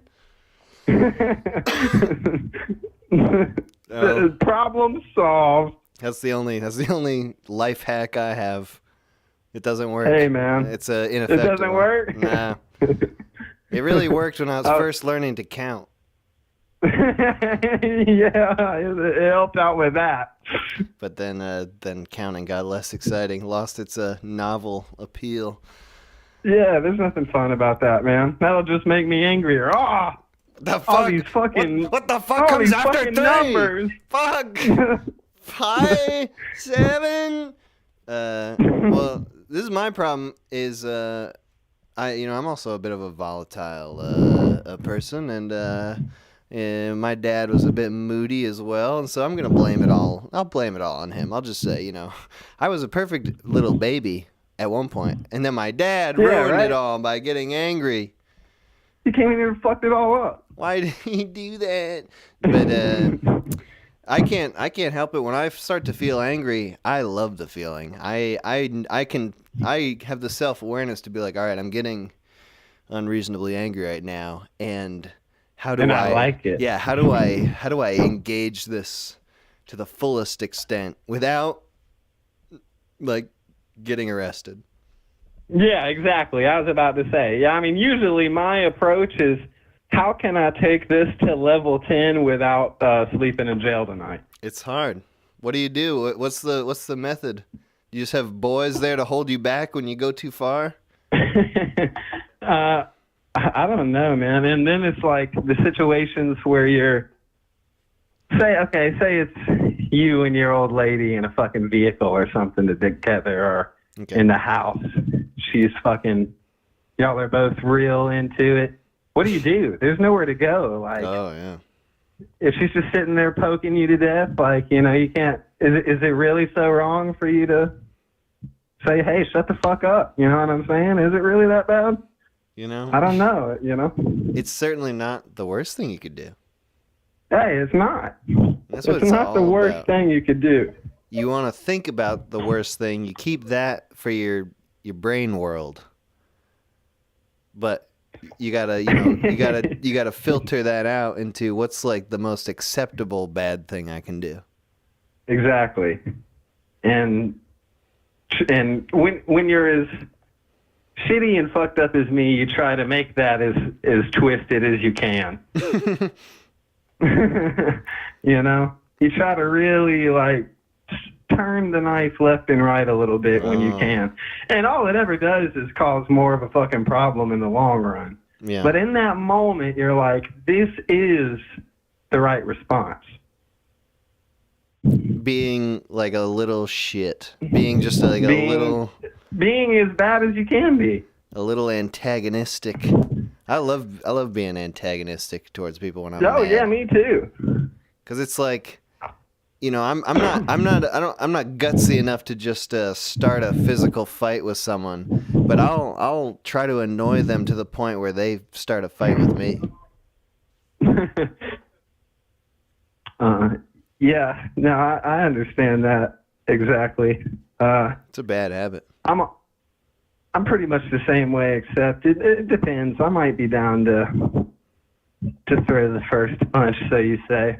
I haven't done it in my life, but really, I'm open to it. I'm waiting for the right opportunity. I went to prison for a year, so there was a lot of that going on. Okay, so dude, you took it too far one time. This is what happened. What happened? Why? What happened? Was it alcohol? Why did I end up where I was at? Yeah. To be real with you, so I started using methamphetamine when I was 17. Oh baby. And and yeah, and it hit me with an oh baby real fast. and I mean, I just spiraled out of control. I lost who I was, started hanging around with the wrong people, and I got caught stealing vehicles, and I had a stolen pistol in one of the vehicles. Oh my God. Dude. That is real. That's good. Dude, fucking those hard drugs, they'll do it to you every time, man. It doesn't matter who you are. Like if you're gonna get into that shit, you're going into a life of crime. Yeah, I mean I really compare like doing meth to like black magic. It's almost like a soul selling fucking like summoning or something, you know? You're fucking casting a spell that costs your very essence of what makes you you. Was it worth it? Fuck no. Oh, okay. Fuck no, it wasn't worth it. Hell no. That's good to hear. Yeah, no, I never should have touched that shit. I never should have done that shit, but, you know, you live and you learn. Yeah, you learn. You can't learn from the textbooks that show the guy all methed out. You're like, that's not right. What if I did meth? Yeah, exactly. If I did it, I wouldn't look like that weirdo. No, and then a year down the road, you are that weirdo. You'd be a super cool dude stealing cars. Yeah, with the homies. Hell yeah. So how long has it been since the meth days? It's been like 5 years now. Hell yeah, brother. Congratulations. Yes, sir. Thank you, man. Yeah. I'm too scared to try the really hard drugs. Yeah, it's not fun. It's fun the first time, and then after that it sucks. I believe it. Even just with like cocaine. I remember when I moved out to LA, I did cocaine like 3 times in the first month. And I was getting really into it, and I just had to tell myself like, all right, I just have to stop doing this, or else I'm gonna be a fucking cokehead. And beyond all the health problems, like it's just gonna make me poor as hell. I'm not gonna have any money. Yeah, I'm gonna have to start. Who the fuck has money dick. to do coke? Not me. I could only do my friends' coke, and they were getting sick of it. Yeah. Yeah. Exactly. All right, well, dude, hey, thank you for calling. We a little bit about dads. Yeah, man. A little bit about other things. It's good. Hey, yeah, it's great. Hey, and by the way, man, I love your albums. I love all the shit you do, man. I'm a huge supporter. Keep it up. Hell yeah, thank you, man. I appreciate it. All right, you have a good day, Peace man. out. All right, bye. Oh, next call. Is it good? Oh, fucking goddamn it. Sometimes it's like the calls are on call waiting, and then I hang up, and then I try to answer the call. It was on call waiting, but it's on the last ring, so I missed them. Okay, that's basically what happened right there. Okay, but here's another one. Call from Ray Shinden. to accept, What? press. Who? Hello? Hello, how are you? Hello, good. How are you? I didn't quite catch your name. Was it what? What was it? It's Ray. Oh, Ray. Last name Shinden. Yeah, it's German. Dude, why say your whole name? Oh, I don't know. It's a good question. You've got nothing to hide. I do have things to hide. All right, well, we won't talk about those. Yeah. We'll talk about those. It's going to be up to you to fucking keep that shit under wraps. Man, I can't believe I got in. That's so cool. Yeah, dude. Have we talked before? We haven't. Oh, wow. So this is your first time? Yeah. Hell yeah. Yeah, absolutely. So Yeah, I thought you were talking about fathers, and I was going to talk about the experience I had when I was listening to Trials 1 and 2 that you made. And it reminded me of so many experiences I had with my father that I hadn't thought of in a long time. Oh, man. I'm thinking of some of the scenes in that, and I'm really hoping it's not the ones I'm thinking of. Oh, yeah, it's like not happy, but I just wondered if like you had a similar negative experience that was just like really overbearing and like things like that, to be able to produce something that was kind of in line with, you know, what it reminded me of my experiences. But I mean, mine were pretty dramatic. I'll just go ahead and tell you. Why don't you start with what? Yeah. And then I'll tell you about Trials. I wish I could relate, like, you know, what I'm remembering to what you were talking about. But I mean, I can remember it in pieces, you know. So, like, one thing that would happen when I was real young, maybe 3, 4, 5, around there, is we'd play this game where, you know, I'd have to, like, it would be I'm so scared right now. I don't want to take. You're talking about some sort of scary game. In any you're playing case, I'd end up in like a posture where it was like really painful, you know, like I was being stretched some kind of way, and it was like, oh, we're just playing like a fighting game, and I'd be in all this pain, and you know, he would be like, you love me, don't you? You do love me, and I'd be like, yes. He's like, do you really? Do you really? And like it would just go farther and farther until like the dark. Oh no. And so like, no. Yeah, it was like it got fairly extreme. So like he'd take the pillowcase, a pillowcase, and he'd kind of twist it up and like use it as a gag, so like I couldn't scream or like I wouldn't be as loud. Dude, wait, what? What? Yeah, like I don't even expect you to like believe it as I'm telling you this. Like I understand it's pretty extreme, but yeah, like so that would happen, and of course like my mom would come in and it like wouldn't matter that much. He would just like pat her around, you know, like, oh, okay, you're upset. Well, we'll think about that later. You know what I mean? So like, dude, stuff like that. And I mean, one time I would just be like dangled over a second-story building, like young, like 4 years old, before I was even in kindergarten. What? And for, like character building exercise? No, man. I mean, the motivation behind it was really weird. It was kind of like, I don't know. He would like, I saw a video actually, because I was only as high as like a box spring in a mattress. And I didn't punch him, but I just kind of, you know, slightly hit him for some reason.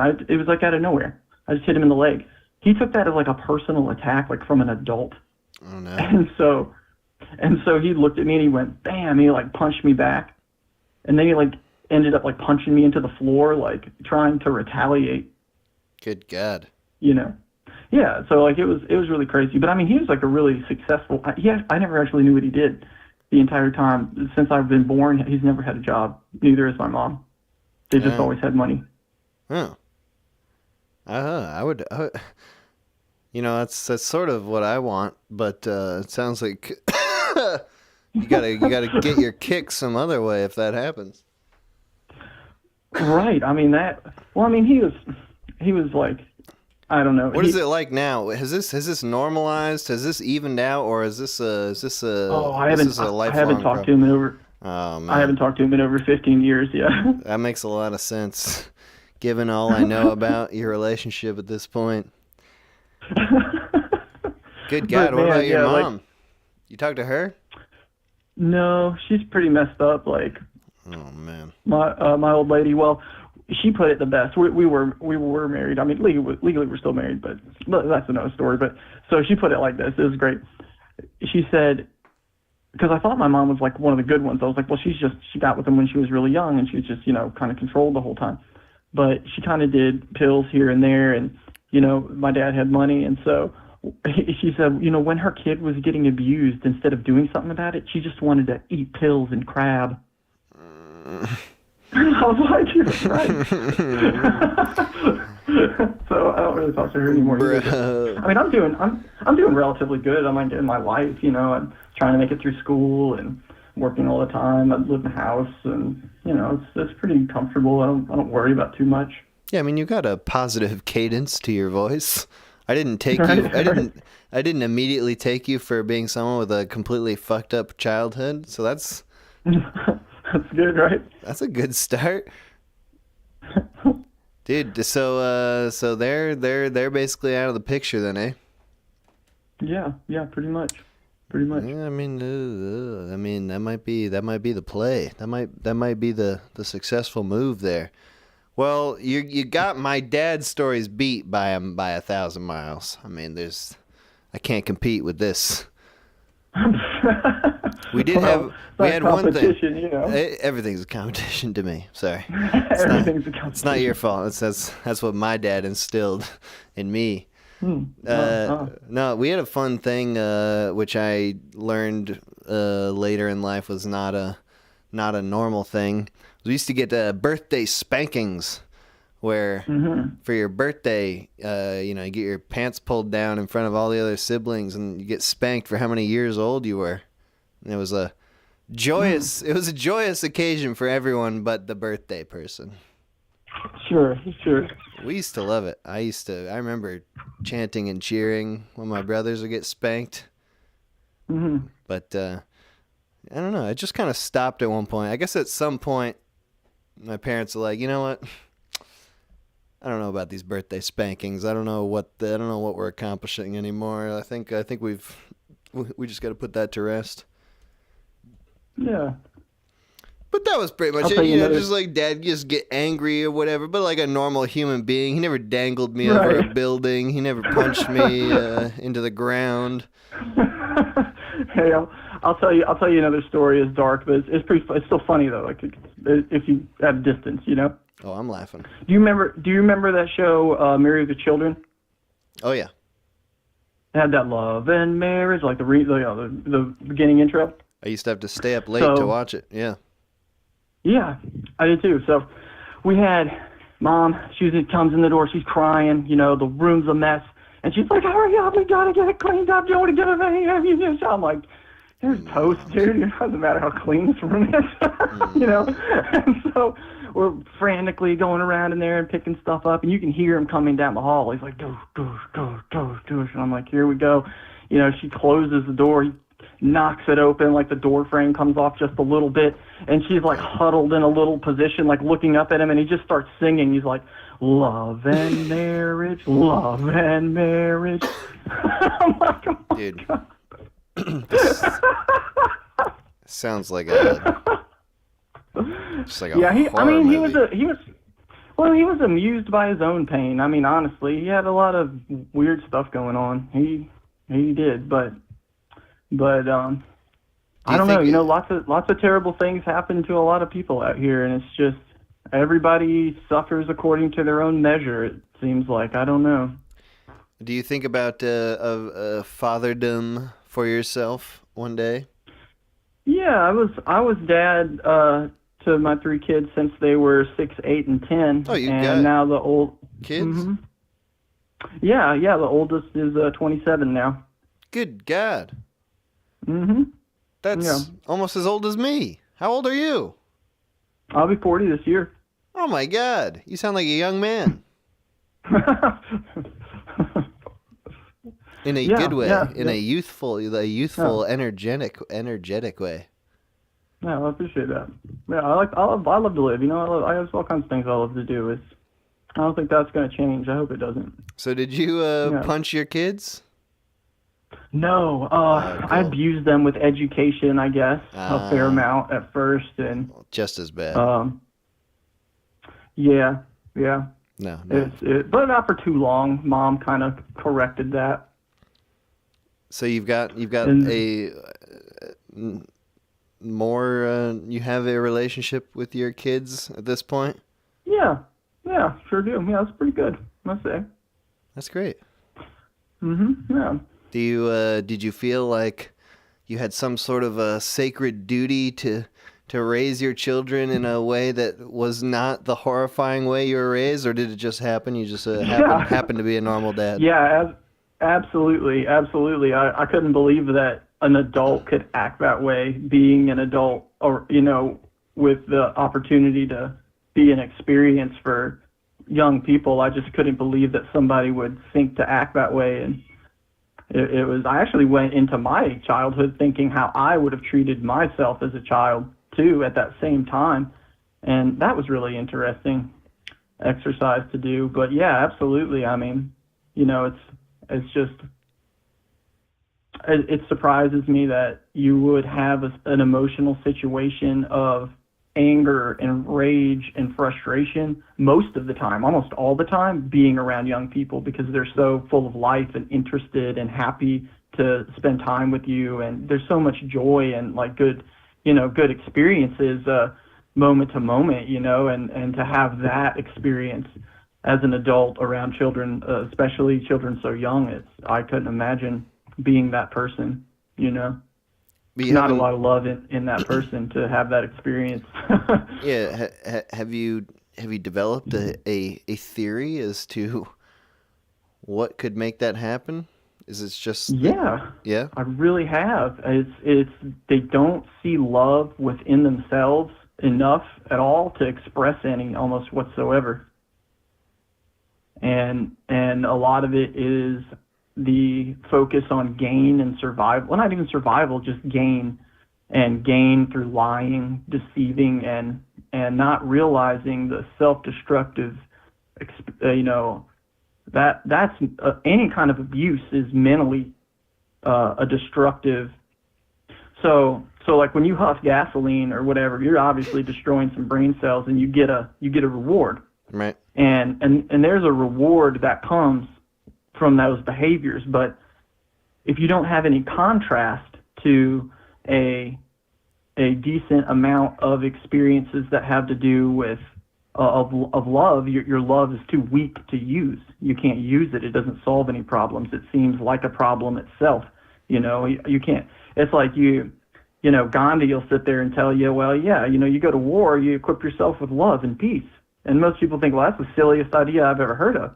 But if your love is really strong and you use it to solve problems daily, then you've got a problem-solving peace, a problem-solving love, because you've solved small problems with it, and then larger problems, and then, So you devise working, functioning, care, concern, giving, solve problems with giving, solve problems, Then you have a contrast with, well, what am I going to do? Am I going to be full of rage and anger and lies and deception to make it happen, or something else, But if you don't have that contrast, then you're just going to see nothing, or I can steal and have something, whether it's just on a small scale or a large scale or day to day or whatever. And to be fair, his parents hurt him. I mean, my father's mother would like stab him, That's what I heard. He went through with a real bat. What? With a bat, you said? Oh no, with a knife. What? Like she would be and like he would tell me stories about being in disappointment, that she was so disappointed in him, and she'd have that in her hand and walk up behind him and be like she was hugging him, and just slowly drive it into his back, like as it was his fault. Dude, what that the he fuck? was so What the fuck? Yeah. This shit is going on in my country? Yeah, dude. Oh yeah, like that there was like but it comes from a kind of crime, like crime. Like my grandfather worked for the city of Chicago, and I'd hear stories like this. So and this was, I guess, in the 1920s around. So in the sewer hole covers, right? They'd go missing, and so the city would report them. And if they're missing, well, you got to pay money to replace them, right? Well, they were just taking them. The city was just taking them, and then they get a check, and then they just put them back.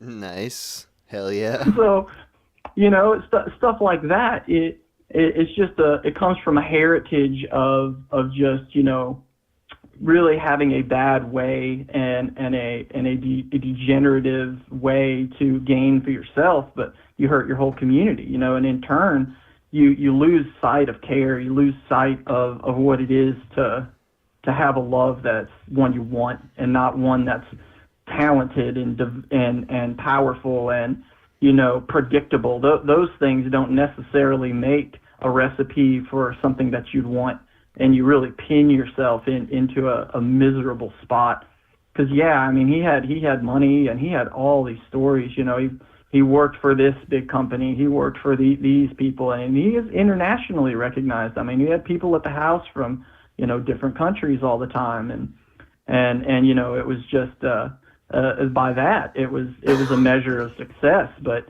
he didn't want the next day to happen much, you know. All right, well, hey, I've been talking to you for 15 minutes, but I've developed my own theory, and I want to test it out on you. What do you think about this? Because we've been talking about this with previous callers about the sacrifice that parents have to make to have children, and the sort of they got to work real fucking hard, extra hard to support a family. Do you think there's something there with, like, for your parents, the money was already there for them? They're not actively doing work for it, so it's kind of like you're stealing away from their wealth source rather than like they're working to provide for you? Yes, absolutely. He actually kept a bill that he expected me to pay back. Oh my God. As a child? Yeah. Like, he was going to calculate I had rent paid up. Yeah, as soon as I was old enough to work and pay rent, I had rent like paid up in advance, and eventually it was like just washed away because he's like, well, we're going back to like the diaper age of, you know, how much money we spent taking care of you, and wow, you know, that should really be paid back. Wow. But no. Like, to answer your question, really, yeah, that, you know, that factor plays into every parent. I mean, that's definitely a reality that, you know, it can be positive in some circumstances, you know, but in a lot of times it's not going to allow you to develop like you would in a resource kind of way, because you don't have the time, the resources, the time, and you don't have other resources. So, you know, that limitation changes what can be developed and what you can experience developing of yourself. And I mean, that's every, you know, that's going to be something for every parent. And like I said, sometimes it's positive. Like, sometimes you have an opportunity to develop as a parent, and that is a better opportunity than, you know, you might have otherwise had in your town or whatever. You know what I mean? So I think it just depends on your priorities too. All right, well, dude, thank you so much for calling in. I'm gonna be taking a break. Thank you. Yeah, I love your show. I love your content, man. It's killer. It's awesome. It's unique. Appreciate it. Thank you, man. It was great talking to you. Thanks for calling in. Great talking to you. Have a good day. See ya. Yeah.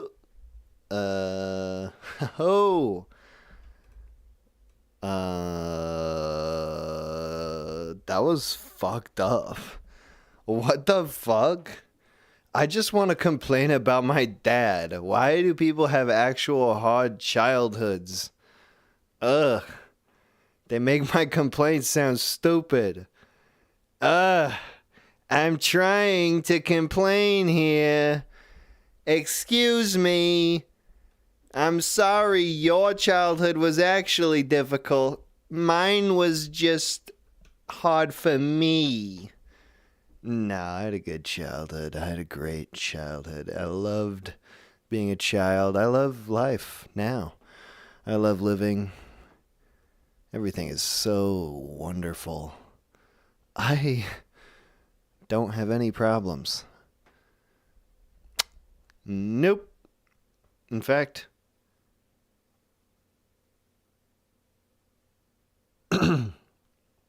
I forgot what I was going to say. Okay, let's take a break.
Okay, all the music from this stream is from Woofoo Doofoo. Woofoo Doofoo, a YouTube channel and SoundCloud and shit. Go to the description of this video, click on the thing where it says music from Woofoo Doofoo, and then there's a link. It's a playlist. It's got all the songs from the stream in the playlist. Not in the same order. You're gonna have to figure that out yourself.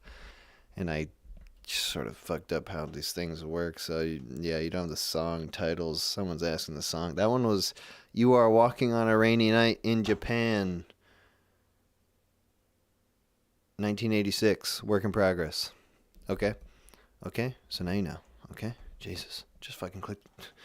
Sorry. Just fucking click the link though.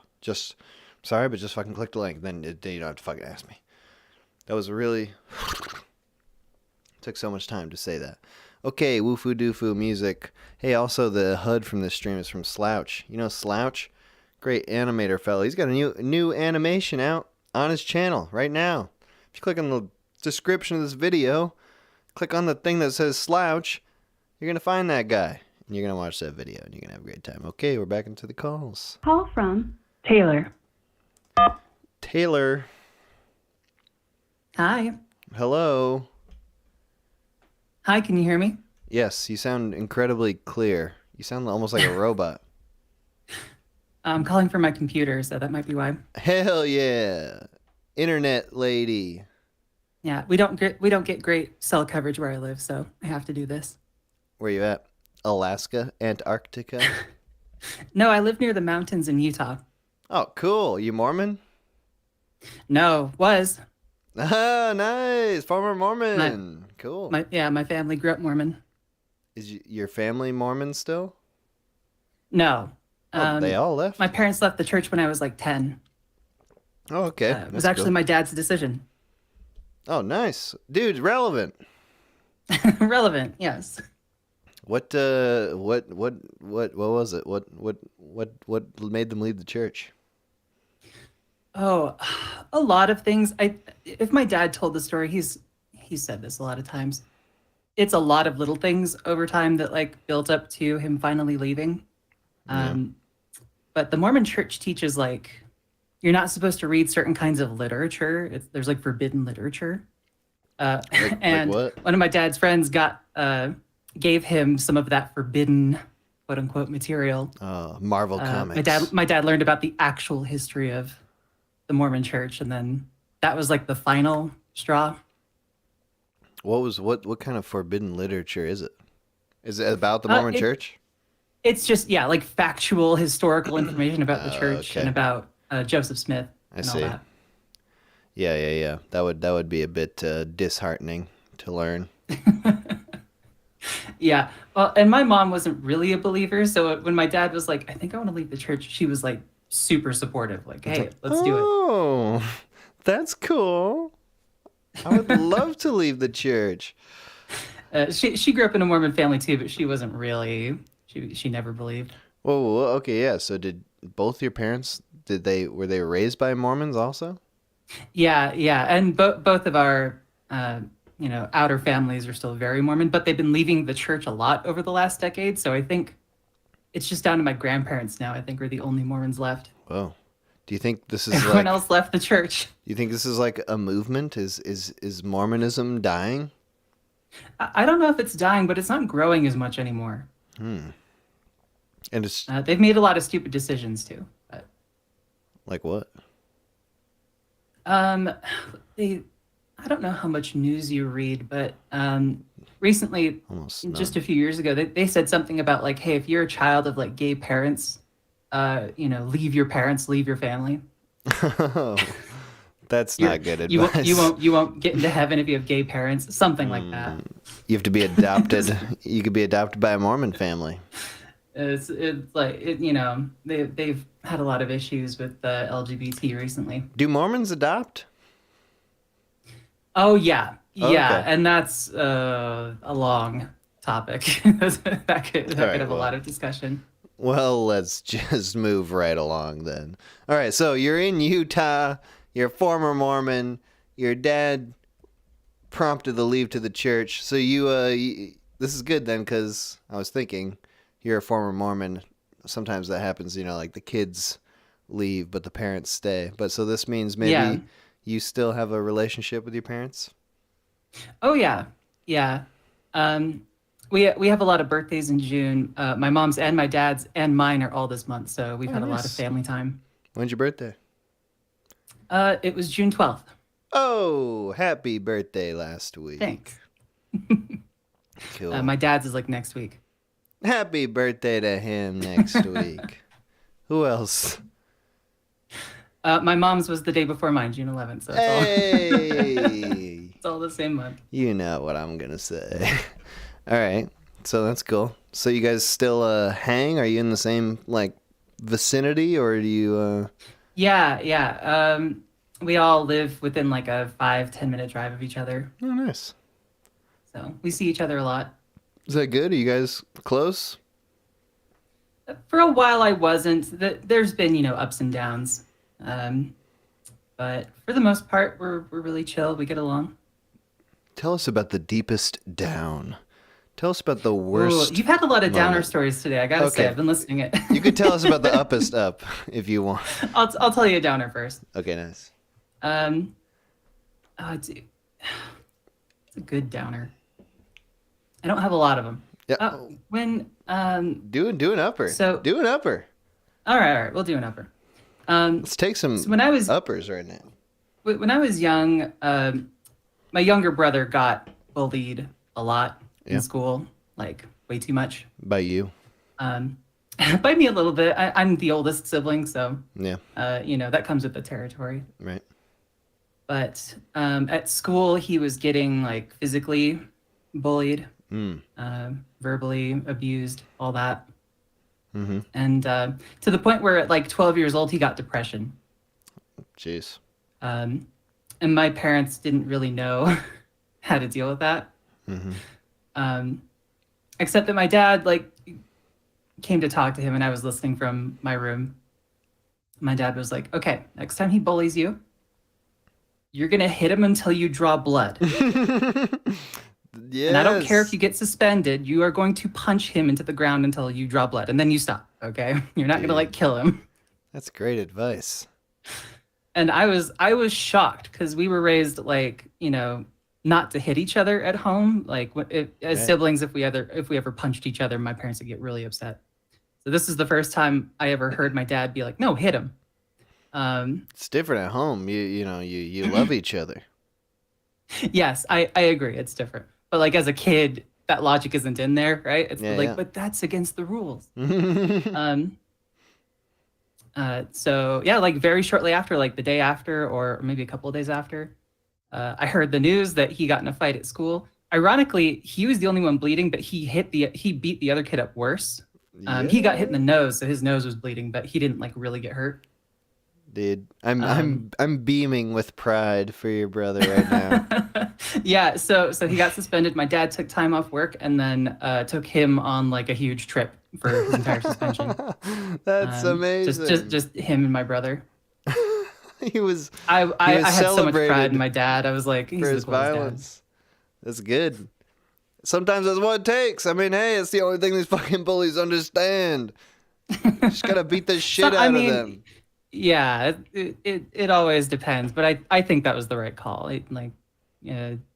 Especially because it worked. But I still think, he learned how to defend himself, and I think that was the time my dad got obsessed. He put us all in karate. I don't know why. I never used it. Some self-defense. Taekwondo. Sorry, I think it was Taekwondo. At least he wasn't okay, this is what you do. You get an AR-15. God, I hope not. Yeah, never. I think those types probably aren't really having children to begin with, the school shooter types.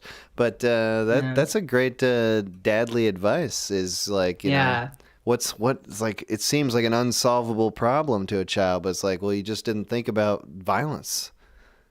Well, it's, my dad, our parents grew up in a time in a generation in time much earlier than all of us, and it was different. Hitting each other, especially at school, happened way more frequently. Well, it's surprising to me even that your brother was physically bullied, because I remember lots of verbal bullying in my high school, but I didn't really never, like, people were never getting, like, beat up, really. Oh, I got beat up too. Really? But like, This yeah, Utah? middle school is tough. Middle school is when kids get the most awful, I think, like 11, 12. Is this a Utah years thing? old. I think that's just a kid thing. Anytime I see an 11 or 12-year-old, they're monsters.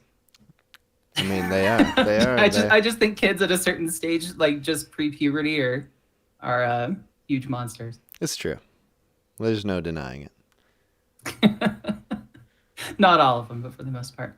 But yeah, I would have to struggle to find a negative story about my dad. I not bragging. I had a pretty good childhood. My dad made mistakes, but nothing like abuse. Nothing like. He was abused by his dad. He would drop the ice cream every once in a while. He would get really stern about very specific and weird things, but that's just because of his upbringing.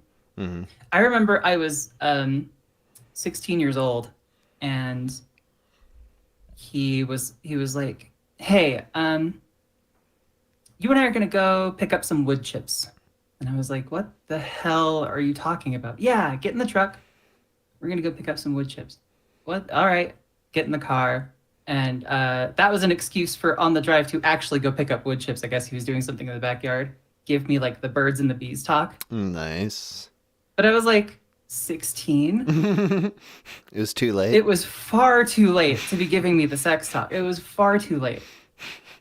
What did it go like? So I've never heard the dad telling the daughter a birds and the bees talk. What do you remember? So he was really awkward about it too. He was really quiet for most of the car ride, and then he's like, "So you know about condoms, right?" "Yes, Dad." Yes. Okay, good. That was the start. That was the opening line. Yeah, that's what I remember. That's pretty good. You've heard about these things, right? They're crazy. You should maybe think about them though. Maybe you should probably think about condoms. Yeah. Yeah, I think it just went something like about that awkwardly step by step, and I'm like, yes, I know. I learned all this like before I was 10 years old. With the condom, because kids talk, it's really funny. Adults don't realize kids talk at school. We all knew about sex by the time I was like 8. Yeah. I remember I was I had an older brother. I have an older brother. He's like 7 years older than me. So I knew all the sex stuff when I was in elementary school. I was always talking about it in elementary school. Like I was the coolest kid in school because I knew all about penises and vaginas and condoms. It was crazy. I was so popular because of that. So for some reason, all the kids that were like popular knew about sex and would talk about it. Exactly. It's like, well, yeah, we're so experienced. I'm having sex every day in 4th grade. We draw boobs in our like yearbook. Nice. Childish stuff. Nice. Yeah, and then other stuff too. He wouldn't let us watch like even when we were 13, like PG-13 stuff. Oh yeah. He was just really weird about like letting us watch mature content. We always snuck it anyway. We'd watch it at a friend's house or watch it in secret when he wasn't looking. PG-13. So. PG-13 is pretty tame. I know. It's not like we could barely watch The Simpsons. Oh wow. It's on TV. It was bad. Yeah, just regular TV. So you wanted you to lead a little bit of a sheltered childhood, wanted to protect you? I just think he was really weird about introducing us to mature subjects and content when we were kids. Oh, that's nice. He was just very conservative about it. That's how I feel. I wish to this day you'd never seen any of that horrible content. Well, yeah. We don't need to see those horrible things. No, I remember when this is like a whole thing. I mean, I think this is pretty common. Like the dad, not for your family, but the dad being more into the mature content and the mom being more protective. I remember when I was like 6, we had this VHS of Jaws, and we all wanted to watch it because we just looked at the cover of Jaws and it was like this fucking huge shark. I was like, oh my God, like this movie has got to be the best thing ever. And my dad was like, yeah, we can watch it, but you're going to be a little bit scared. And he would like make us close our eyes during the most gruesome parts, but we'd all be peeking through our fingers, and then we would get horrible nightmares because it was way too scary. We watched Quint get eaten alive by Jaws the shark. We watched all that kind of stuff at my cousin's house. They'd put on all the like, because their dad was like more of a buddy with his kids than, you know, like some dads are like actual parents and some dads are buddies with their kids. You know what I'm talking about? Yeah. Yes, like, I do. Like we're friends. We're not really father and children. Yeah, it's a different relationship. Did it blow your mind? He let them watch anything. Did it blow your mind seeing the mature things then? To blow my mind, it was probably just exciting. I think it's just exciting to like break the rules when you're a kid, especially a teenager. Hell yeah. Well, you sound like a very well-adjusted adult. Sounds like... Oh, I wish I was, but thank you. I mean, I'm going based on 15 minutes of conversation, so I could be wrong. No. You sound like a normal person who's got a good head on their shoulders. You ever do any hard drugs? Not once in my life. I've been tempted many times. There you go. Most I've done, and it was way late, like almost when I was 30 years old. I did weed like one time. You did weed? Yeah, like one time. Yeah, I did a weed. What the fuck? You smoked a toke? I believe I had an edible. I didn't even smoke. Oh my God. Did you have a horrible experience or did you not feel anything at all? No, so it's funny. Everyone else could tell I was stoned, at least from like their perspective. I just felt stupid. I didn't feel stoned. That sounds about right, though. Some people just enjoy the stupid. Yeah. It was a weird experience because my brain runs constantly. My thoughts are always churning, and then being on weed, it was like slow motion. Like I couldn't think straight, and so that was my like I feel stupid feeling. I see. My dad was there for it actually, and he was more stoned than I was. Oh, whoa. Twist. What was this? Oh, he had a family's... secret his whole life that I only learned about when I was an adult. He smoked cigarettes. Wow, he kept it from me. No, sorry, not cigarettes. He's a pipe smoker, pipe chef. What? Yeah. He smoked pipe tobacco in secret? He hid it his whole life and I never knew. I couldn't even smell it. That's a really funny, just like, image of like trying to secretly smoke a pipe away from the family. He only ever did it at like work with other smokers. And it was like once in a while. It wasn't like every time. A harmless pipe. Wow. Yeah, really weird. That is kind of weird. I didn't learn about it until I was like 25. I was like, holy hell, you smoked pipe tobacco? I felt dumb for never noticing. Your dad's got some edge. Some secret edge. A little bit of edge. He's a goofy guy, despite how serious he is most of the time. How old is he now? Oh, he's in his 50s, probably like 54. Oh, pretty young. I'm like 33. Oh, wow, yeah. So young. A young dad. Yep. Really funny stories when he was... I don't know anyone else's experience with their dad when they were young, but my dad was not mature enough to handle children. When he was a young dad. Young dads are hilarious. What happened? He treated me more like a toy to play with than like a child when I was younger. He loved getting reactions out of me and stuff. Oh yeah. He just thought it was super funny to get me like giggling or to scare me or anything. Like whatever it was. That does sound fun. I would do that. I'm older than your dad was when he had you, but I would still love to do that. Oh yeah, most negative thing I can tell you. When I was a kid, he bought one of those. What are they like?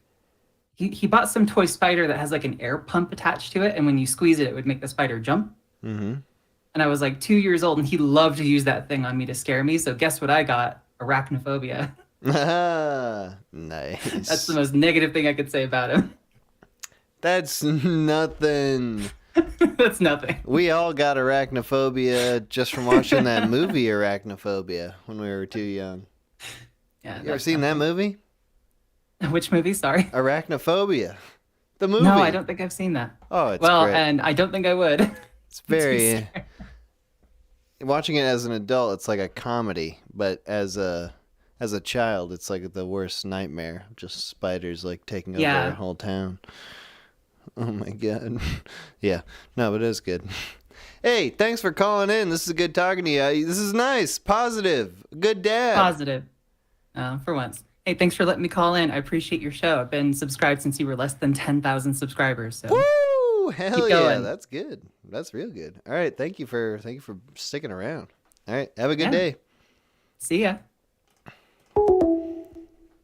They're good dads. I think, probably had more good dads than bad dads, but we're just, there was at Call least from one really Jack. bad.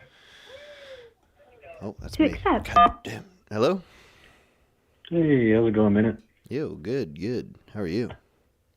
I'm okay today. Yeah. What's the plan for today? What are you doing today? Well, I woke up this morning throwing up, hungover sick, Oh. and then I slept. And then once I got done sleeping, I went to the shooting range and sighted in a rifle, and I've got to move the sights and shit because it's not where I want it, so I'm going to lose my zero all over again, but hey, fuck it. And I've actually been watching for weeks, and I was like, man, Minute hasn't done a show. And then I look, and I was like, of course, the day I'm not anticipating it, you're having a fucking show. Hell yeah, dude. So I'm not feeling real fucking good, but it's been a pretty good day so far. We're gonna make you feel so fucking good right now. 'Cause you're on the fucking show, bro. No, that's good. So you were drinking last night? Yeah. I'm drinking right now. Oh, yeah? What are you drinking, man? Keystone Light. Is that like your go-to, or is it just because it's cheap? It's 'cause it's cheap. I was drinking... Well, what's your go-to? What would you prefer? I don't know. I prefer what's cheap. I found another beer. I found a local beer that's the same price as Keystone Light, but I have to go to the grocery store. Not my gas station, so I didn't get it. But it's called like Utica Club XX Pure, some sort of weird bullshit. But it's the same price, and it's better. It sounds like a dietary supplement. It's a meal replacement. At least. Yeah, I guess it could technically then be a diet. Yeah, all right, cool. It's got carbs. You can live off carbs. You don't have to eat. You can drink beer for food. Is it one of those super heavy ones where like you drink 3 and you're like, Jesus Christ, I'm full? It's not that. It is heavier than Keystone Light, but it's not heavy because I need to be able to drink at least 100 ounces of it without puking, which is... It's a tough requirement sometimes. How'd you come to that number, 100 ounces? Well, 96 ounces is the real number because it's the 6-pack of 16-ounce cans. Oh, that makes sense. Yeah. That's my go-to. That's the exact number, the exact weight of beer I want when I'm doing the Colin show. Hell yeah. But I drank them, a few days ago, and I didn't eat anything, and I puked up all the beer before I even ate. It was horrible. It was a horrible experience. You ever do that? You puke before you've eaten? Oh, I probably have, but nothing's really. I don't have like an event coming to mind. Didn't happen. What happened 2 days ago? Oh, okay. No. Well, what happened yesterday/today is I've been staying away from hard liquor. I need to stop probably drinking altogether, but just trying to do it like step by step. So I'm staying away from hard liquor. Good step. And so I then have started drinking Four Locos, and Oh, because bad step in the wrong direction, bro. And so I had a sour, what is it called? The sour warhead, fucking Four Loko. And then I had 3 Miller Lights. Ugh. And then I was like, okay, man, I need to probably hydrate and just get myself squared away. So that was like 2 o'clock in the morning last night. And so I drank 2 12-ounce Gatorades. Come in the room. Talking to my dog. And a BC powder as well for the headache to come. And now I just ended up throwing all that shit up 4 hours later. Oh, man. And it's funny because my wife was actually telling me, like, man, I've had so many things happen. So last week, I guess, I got food poisoning, like the worst food poisoning of my fucking life. Like, I had to go to the ER and get morphine. That's how fucking bad it was. From a place or from home cooking? No, Chinese buffet in the town that I live in. Oh, no. Yeah, it was, holy shit, man. It was some of the worst pain I've ever felt in my life. Oof. And my wife told me, she was like, you need to try to hydrate, but do not drink Gatorade because it is the worst thing to fucking throw up. And I found out this morning, it is the worst thing to fucking throw up. That's a good tip. I never heard that before. Yeah, no, it is awful because it turns into like a syrup in your stomach, dude. Oh my God! Like it does not stay liquidy. It turns into fucking, like, I don't know how to. Have you ever, like the syrup that like you put in Coke machines at like gas stations and shit like that? It turns into that. Dude, you're making me ill. I'm living this reality right now that you're telling me about. I don't want. Going on a ride in my morning. This is what I was doing at 6 a.m. So, okay, all right, nice. Vomiting up some Gatorade reduction. And, and then you went to the shooting range, got it all out. Yeah, and I live in South Texas, so it's like 100 degrees outside, and I was just like humping it down to the 200-yard range because I was confirming a 0, and I was like, why the fuck did I do this? Dude, you want to hear something crazy? What's that? I've never shot a gun. Wow, that actually is kind of crazy. Right? Yeah, I seem like the guy who has a lot of guns and is like thinking about killing people a lot. That's not. I came out wrong. I came out wrong. I wouldn't say that. Yeah. But you know what I'm saying. It seemed like a guy who's felt the power of a weapon, right? So is it just because like you've never been around one, or you just didn't really have any interest? Well, yeah. I mean, I would say first and foremost, like the cultural thing. There's I'm in upstate New York, like in a kind of rural area where people do have guns, but like I'm kind of in the suburban, on the cusp of rural, and so it's still New York State, even though it's like in the country, it's still New York State. They're all very anti-gun, so there's a lot of shit like that. But I don't trust myself. I feel like if I had a gun in my hands, I would just immediately go gun crazy, and I would just kill everybody. Yeah, you probably shouldn't shoot guns, man. Well, how do you stop that urge? You never had that urge, and you have the power of God in your hands. Like all I have to do is press a button and say goodbye. What makes you say no? I don't want to do that.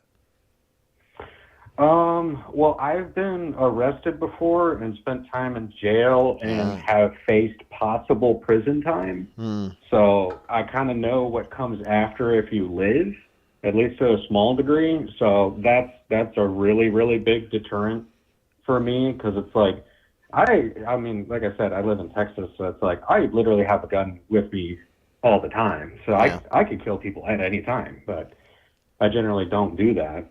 Sometimes I even forget I have guns with me, and I'm like, oh, yeah, fuck, I forgot.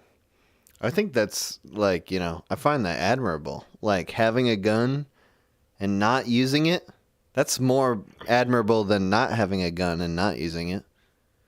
Well, I feel like you're giving me a little bit of credit. I haven't been in a situation where, like, I could full well just waste someone like justifiably, and I didn't do it. It's more or less like, you know, I could just pull out my 38 and shoot out your rear tire on the highway, and your car would probably go flipping under the fucking ravine, or we could just continue with our day. It's more shit like that. You know what I mean? But do you it's ever, not like you ever think about it? Just brandishing the gun outside the window. Say, hey, you fucker! Look at this, you son of a bitch! Yeah. But again, it's one of those things too where it's Texas, so I have to err on the side of everyone has a gun. Always think everyone has a gun. Don't think that if you show a gun, they're going to get scared and run away. Expect that as soon as you show the gun, you're going to start seeing their gun really quick. So it's one of those things where you got to be more on the side of strike first, strike hard. So it's like, I don't want them to see the gun. I just want to shoot out their tire and have them deal with the crash. That way I can just keep driving and nobody knows what's going to go on. You know what I mean? Yeah. I think that's kind of a good version of society. It's kind of like the Old West. Mm-hmm. Yeah. Texas is... Any stereotype you've heard of Texas, dude, it's fucking true. I'm not from here originally. I'm from Michigan, so I've lived here the majority of my life, but I really don't feel and consider myself a Texan, like deep in my heart. And yeah, these are some real shit-kicking sons of bitches right here, man. That's good though. Here you've you know, you feel like I feel like you've got your place among them. Do you think they respect you? Definitely, yeah. They respect your gun? I've assimilated, that's for sure. I've got my guns, I've got my drinking problem. I'm one of them, whether I like it or not. All right, well, dude, I don't even remember. How did we start this? How does this relate to fathers? Did we? We just started talking. All right, well, hey, we're talking about dads today. All right. Well, my dad's dead. He died back in 2021. He died in 2021. Okay. So probably about 3 years ago or so. Pretty recent. He ended up dying of COVID. He got the Delta variant. What had happened is my sister, she still lives up in Michigan, and my dad and my mom, when they retired, they moved to Florida, like all white people. And so my dad was a super big gearhead, always loved muscle cars and stuff like that. And so he made this plan where he's like, hey, let's take my 1973 Corvette all the way from Florida and let's you and me drive it all the way up to Michigan. It'll be like a cool father-son trip. And I was like, awesome. Yeah, let's do it, dude. It was super cool, but Jesus Christ, did it fucking suck. I don't know if you've ever been in like that type of a sports car. There's no way to like sit comfortably in it for hours and hours. You sit in like one specific direction with your legs facing one specific direction, and that's it. So it was arduous, but it was really cool to be able to share that with my dad, you know? And then after the wedding, I don't know if I mentioned that, it was my sister's wedding. Yeah.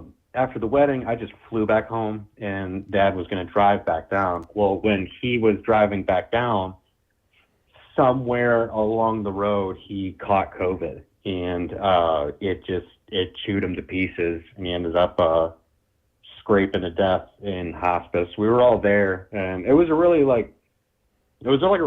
surreal thing too. Like I think about it sometimes. It doesn't like haunt me or bother me really that much anymore. Like if I think about it a lot, of course it will. But I literally sat there and watched my dad like suffer to death over the course of like a day and a half until I literally watched him draw his last choking breath, and then he died. So it was a really wild ass experience, you know what I mean? But if you think about it too, like it was really cool that he got to have like his whole family around him at the end, you know? He didn't just like die alone in the middle of the night like in some hospice bed, you know? So that was nice in a way, but it's also really fucking traumatic in a way.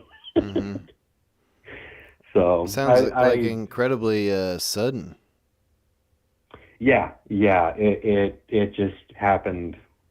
I mean, within 1 week, Wow. he got it and was dead. Holy God. Yeah. So, and he was also one of those guys that was anti-vax, like, oh, I don't believe in that COVID vaccine, and I don't even know anybody who's gotten it. And then, of course, ironically, it's the thing that punches his fucking ticket. Right.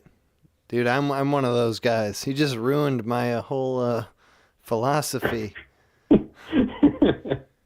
I mean, it's one of those things where it's like, I did feel and believe a lot of that too, like during the height of the pandemic.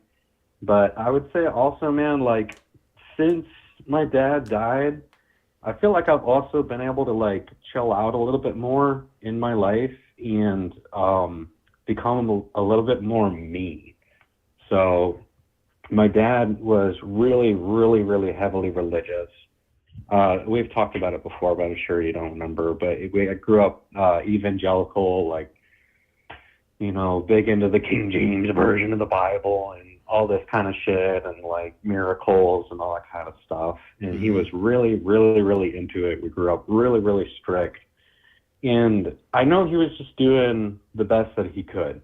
Like, he found something that he believed was right and was good, and he tried his best. But it's also been like really liberating to be able to start having like different views and like let go of, like, I don't think I believe in God, and that's okay to not have to worry about like hurting my dad's feelings or something. I've told my mom about it, but it's different, like with the father of the family in a heavily Christian home kind of thing, So, and also I'm losing a lot of my right-wing ideas politically and gaining a few more left-wing ideas, which, as you can imagine, a hyper-Christian, who would guess that he's a hyper-conservative Republican? So it's nice to be able to have points of view like, I'm actually, I really don't care if somebody wants to have abortions. I think they should have the right to it. And then just like, it's okay to have that opinion. No one's going to judge you for it or anything like that, So right. I don't know. It's really, really weird because I heard a comedian talking about, I can't remember who the comedian was, but he was talking about this joke where it's so shitty to become a parent because you raised this person your whole life just for them to go to therapy in their 30s and blame you for everything. Yes. It's like, I kind of feel like I'm at that point in my life where it's like, I'm at this stage now, like married on my own, own a house, everything like that. And it's like, man, why the fuck did you raise us like that? Why the fuck did you do that? Like, we weren't allowed to like watch Pokemon. We weren't allowed to play like first-person shooters. We weren't allowed. Well, it's not that we weren't allowed to watch like Bill Nye the Science Guy, but it was like anytime it would be on, my dad would be like, take it with a grain of salt. Huh? Take it with a grain of salt.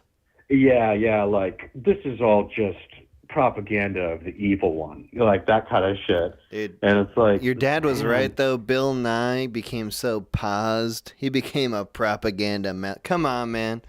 Let's shit on Bill Nye for a second. Okay, I will absolutely say him as a dude, he seems like a really shitty fucking dude. Modern Bill Nye sucks ass. I wish he just died and could have been like Mr. Rogers in our mind, but instead he's had this whole arc of like, now I work for the corporations and I will say whatever they want me to.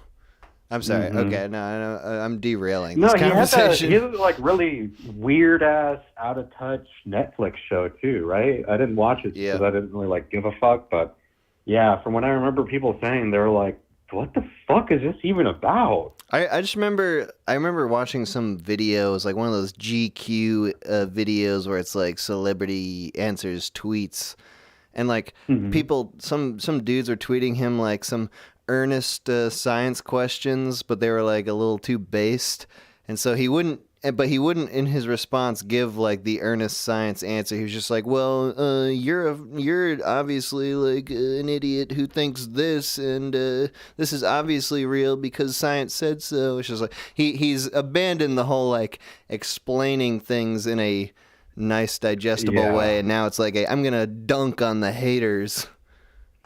Jesus Christ. Is it like political-based things, like, is there really only two genders? Is it like those kind of questions, or what? Do you recall? It had to do with, like, I don't know, like evolution or like the Big Bang Theory or something, like stuff where it's like, there's a lot of science on it, but also, we don't know all the answers. But Bill Nye does. Bill Nye knows everything. He's a fucking mechanical engineer. He's a genius.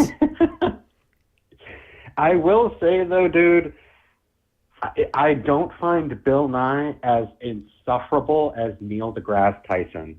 Oh, yeah, definitely. Like, Neil deGrasse Tyson makes me want to just, like, chew glass shards. I cannot fucking stand that guy. Because he really comes from a place of, like institutional knowledge of, like, he's the scientist. Yeah. He's the celebrity scientist.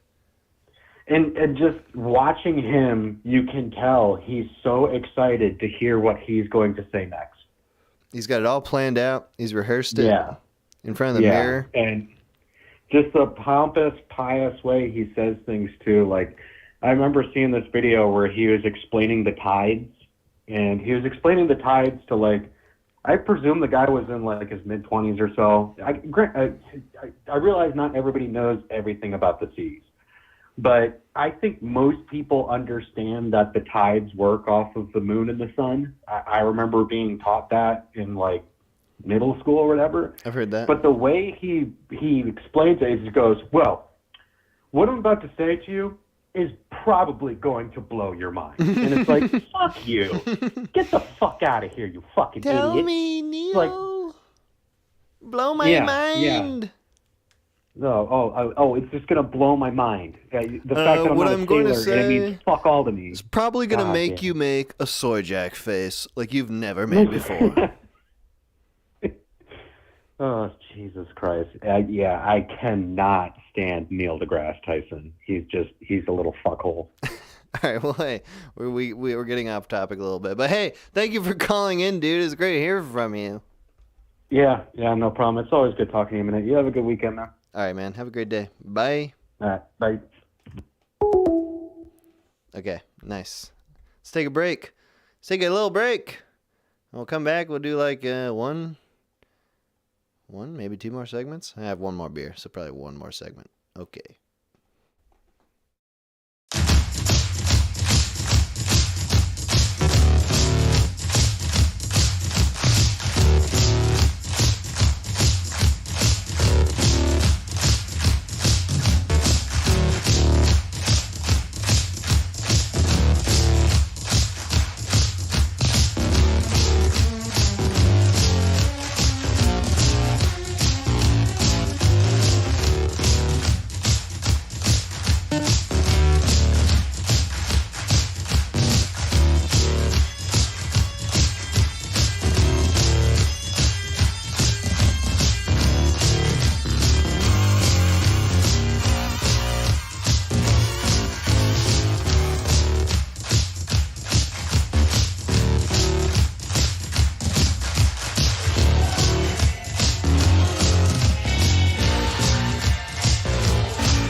Okie dokie. This is the last segment. Wait, stop, please. Okie dokie. Yeah, we're talking about dads. Oh my god. I got the burps. 1 second. Okay. Dads, fathers. It's not their word. Paternal figures. Call from. Jerry Vale, the guy who sings Spanish Eyes, like the song. To accept, press. Hello? Yo, what's up? Yo, how's it going, bro? Going all right. We're talking about dads, daddies, fathers, not daddies. Not that one. Fathers and dads. What do you have to say? I had mine. Huh? What? That's much I have to say. I missed it. What? I said I really wish I had mine. Oh no, what happened? Oh, he died before I was born. Before you were born? Yeah. How's that work? Lung cancer and a brain tumor. But he was a graffiti artist up in Seattle. Whoa. And got too many spray paint fumes. Really? So, yeah. But not too many to inseminate your mom, eh? Yeah, he was on chemo and got me within 2 weeks apparently. So. Wait. What? But wait. Are you saying you were a chemo baby? Yeah, I'm a chemo baby. Dude, that's pretty cool. That's pretty strong. I know. I got the power of radiation imbued into me, you know? Yeah, exactly. That's like how, I don't know, like 70% of superheroes are begat. I like to think I'm a superhero. Yeah, what are your powers? My powers are breaking into cars at night, stealing shit out of the glove boxes, mixing kratom powder with Old English 42 ounces. No. You sound like a super villain. No, I'm a bit of both. I'm kind of like a Robin Hood figure. Oh yeah. Who do you give the contents of glove compartments to? Oh, I give them to the homeless. Oh, well, that's nice. Yeah, I think they need it, so I give it to them. I got a whole gang of homeless people now backing me up, so. Oh, you were doing it to ingratiate yourself with the homeless and make them your. No. Oh, that was a unintended side effect. Now I just got I got shooters on the block, you know. Hell yeah! So you're protected. Yeah, I'm protected. So they don't ask me for money because I already give it to them. Yeah. The more you describe this, the more it does sound like a villainous gang leader. Don't call me a villain. I'm not a villain. I say villainous. That maybe I mean it in a cool way. Oh, okay. You know, like this shit's mad villain. Nobody says that at this point, but I think it could be a thing. Like, yeah. Okay. Now I know what you're talking about. You sort of get it. Okay, good. Well, that's cool. So, what do you think? What's your view of your dad? Kind of like my hero. You know what I'm saying? Yeah. Like when I was a kid, I would look through his sketchbooks and shit, and I'd be like super inspired, and that's what got me to draw. Okay, so, yeah. So he was a street artist. So he was also a art artist, like drawing in things. What was his? What's his style? What did he do? He did a lot of like word art, shit like that. Mm-hmm. He had his own little crew, and they would go around spray painting shit. Now they're just all kind of like spread out. They're not really in Seattle anymore. Most of them are in like the Midwest and shit. Oh, this is Seattle. Yeah. The seediest corner of the United States. I haven't been to Seattle though. That's the weird thing. Oh, where are you? Oh, I'm on the fucking East Coast now. I never even went to Seattle. My dad's from Seattle and shit. Oh. But he moved out into the Midwest, and then we moved out to the East Coast. You been on the East Coast your whole life? No, I just moved out here recently. From the Midwest? What do you think? What's vibe difference? Better? Worse? Rank them. Worse.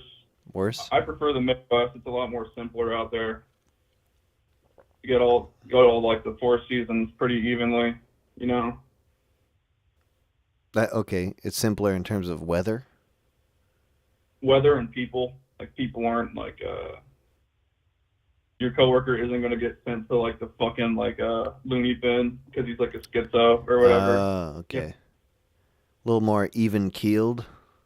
Yeah, everybody's a lot more of like level on their fucking 2 feet. You know what I'm saying? In the Midwest. Everybody, their shit kind of like squared off. What could possibly be the reason for that? Do you have a theory? Probably the corn. Keeping everyone level-headed. Yeah, corn and the Mississippi River. Because her constant flow. Yeah. Keeps you centered. Yeah. Whereas the turbulent Atlantic Ocean. It's scary out there. I go to the beach and it freaks me out. When was the first time you went to the beach? How old were you? Oh man, I was like 6 or 7, and we went to Florida. I went to the beach and I got a rash all over my entire body because the water was nasty. Oh. And it ruined the entire trip. Yeah. I had to sit in like a bathtub for like a day, trying to like let it go away, you know? Recuperating. So fucking.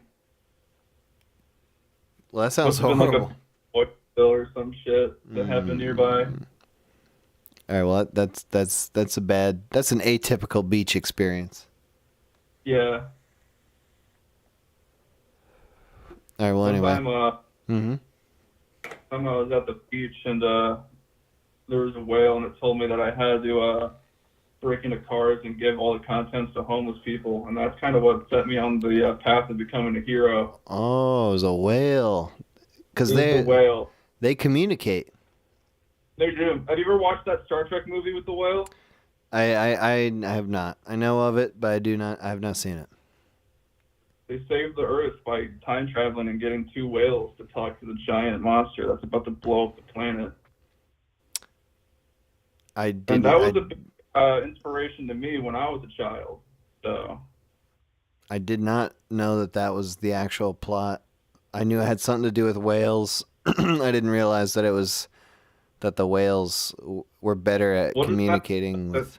Where's that fucking Wildlife Foundation with the panda as the logo? You know what I'm talking about? Oh yeah, the WWF. Yeah, that. The World Wildlife Foundation. They call me to save the whales, so sometimes I go out into the Pacific and I do raiding parties on Japanese ships. It was this chain reaction. It's like they called you to save the whales, and the whales called you to save the homeless and by breaking into people's cars. Yeah. So it's really, I mean, there's a few degrees of separation here. It's not your mission. You've been assigned this mission by a few parties. It's my destiny. Is it going well? Is it working? It's going well. I mean, my hand's covered in cuts and scars from like punching car windows, but Don't you wrap your hand in a dirty rag? I go full force into it. And sometimes I use my head too. I'll grab both door handles if it's like a sedan, and I'll slam my head over and over again against the glass stuff until it pops. So. Ouch. Not really. I got a thick skull. Oh, good. Well, hey. Yeah. Then you're living your purpose. That sounds it sounds important. It sounds like something that not everyone is cut out for, but you heeded the call. Yeah, it's my secret identity, but now I kind of revealed it to you. Well, that's all right. We only know you're on the East Coast. That one. We're not gonna narrow you down. Don't worry. Yeah. Okay. But what's in it for you? What's in it for me? Yeah. Like being a hero? Yeah. Just knowing that, like, when I'm at Walmart and somebody bumps my cart, I have the power to grab them, lift them above my head, and then, like, slam their head into the ground with all my card rage. And I can just do that and get away with it and run out of the Walmart. And then I can blend into the crowd of homeless people that gather outside. So, like, because anytime I go grocery shopping, right? Yeah. By the time I leave, they know I'm there. There's a whole crowd of them. They're cheering. They want to give me, like, they want to give me food. They want to give me bread, even though they're not eating themselves. They're giving me food. You know? Wow. There's like a whole ceremony. There's even a dude who plays an accordion for me, and they come out and they say that I'm the hero, and I'm like, yeah, that's right. And on my way to go put my groceries in the car, I'm busting in windows. I'm taking shit out. I'm giving them everything they need. Sometimes I find guns in the car. I give them the guns. Oh, nice. One time I told them, I was like, listen, people, we have to go to the gun store. So we went, and we ate the gun store clerk. Ate? Yeah, we ate him. Okay, well, let me ask you this.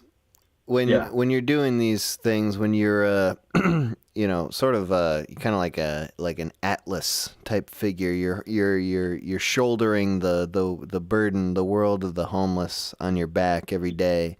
You ever think like, hey, you fucking homeless people, you've got heads, you've got skulls, you've got fists. Why don't you just break into this fucking car so I could just maybe take the day off for a change? I need them to stand in front of me for when the cops come. That's the thing. Oh, I see. They're kind of a buffer. Yeah, they're a buffer. They hold me up on a like those old-fashioned milk cans, the big ones. I sit on that, and they lift that above their heads. I'm sitting all above them. And when the cops come, they're intimidated by the crowd of homeless people. One time they tried to bring in the National Guard. That didn't work out too well for them. We ate the National Guard. Dude, no way. No way. Yeah, we ate them. I believe it. Have you ever used oregano on humans? No. It's good. Bro, this sounds, you know what? This sounds like a tall tale. I was on board. You're trying to tell me that our U.S. National Guard are good old boys in green and white? It's embarrassing. They got their asses fucked up by like 50 homeless people with sticks and guns. Only one of them had a working gun. The other one was broken. It was mostly for show. So you're telling me the government is just covering this up just to save face? Yeah. Where was when things get a little bit rough and they start sending out helicopters to look for us, we go into the sticks and we live out there like sovereign citizens. From like I just watched Come and See last night, so like that's kind of what we do. You watched what? I watched Come and See last night. What is that? It sounds familiar. What is that? It's a good movie. You should watch it. Okay. It's about this sort of situation? Yeah, it's basically about the homeless people rising up, you know. All right, so cool then. So you're basically the king? Huh? So you feel like if you had a desire to do something, you could mobilize the homeless and make it happen? Yeah, I think so. All right, well, dude, hell yeah, it's good to know. I mean, I would love to mobilize your homeless for some sort of event at some point. I don't have a specific idea right now, but if you'd be open to it, I'd love to mobilize the homeless. We'll shoot Slugger, you know. Let me hear it. Man, that's what I'm saying. I don't really know yet, but I feel like, there's going to come a time where... Well, you got my number. Okay, got my number. I'll think of something. When I next get into big trouble, I'll be calling you, and I'll be, we'll eat somebody. Well, I'll just, I don't want to eat. I want to watch, but I want you guys You can watch. You don't have to. Eating makes you part of the inner circle. Yeah, I think I want to be... Get in the circle, that's where you get like the DMT. That's where we start doing the DMT together. Shit. Like Can I be on the metal milk jug without being in the inner circle, or are those things tied? No, the metal milk's fine. All right, well, it sounds like a lot of fun, but I don't know if I'm willing to go that far. I think I want to live vicariously through you. But what? Okay, well, if I told them that you're the Minute Hour, YouTube.com/the Minute Hour, which they're gonna, they might put dog. I might show them one of your albums, and they'll give them a good chuckle. I know it will. I'll play Haunted Darkness for them. They'll love that. Yeah, that's pretty homeless friendly. Yeah, it is. All right, well, dude, hey, thank you for giving me the in with your homeless gang of ruffians. Oh God, I don't know what the.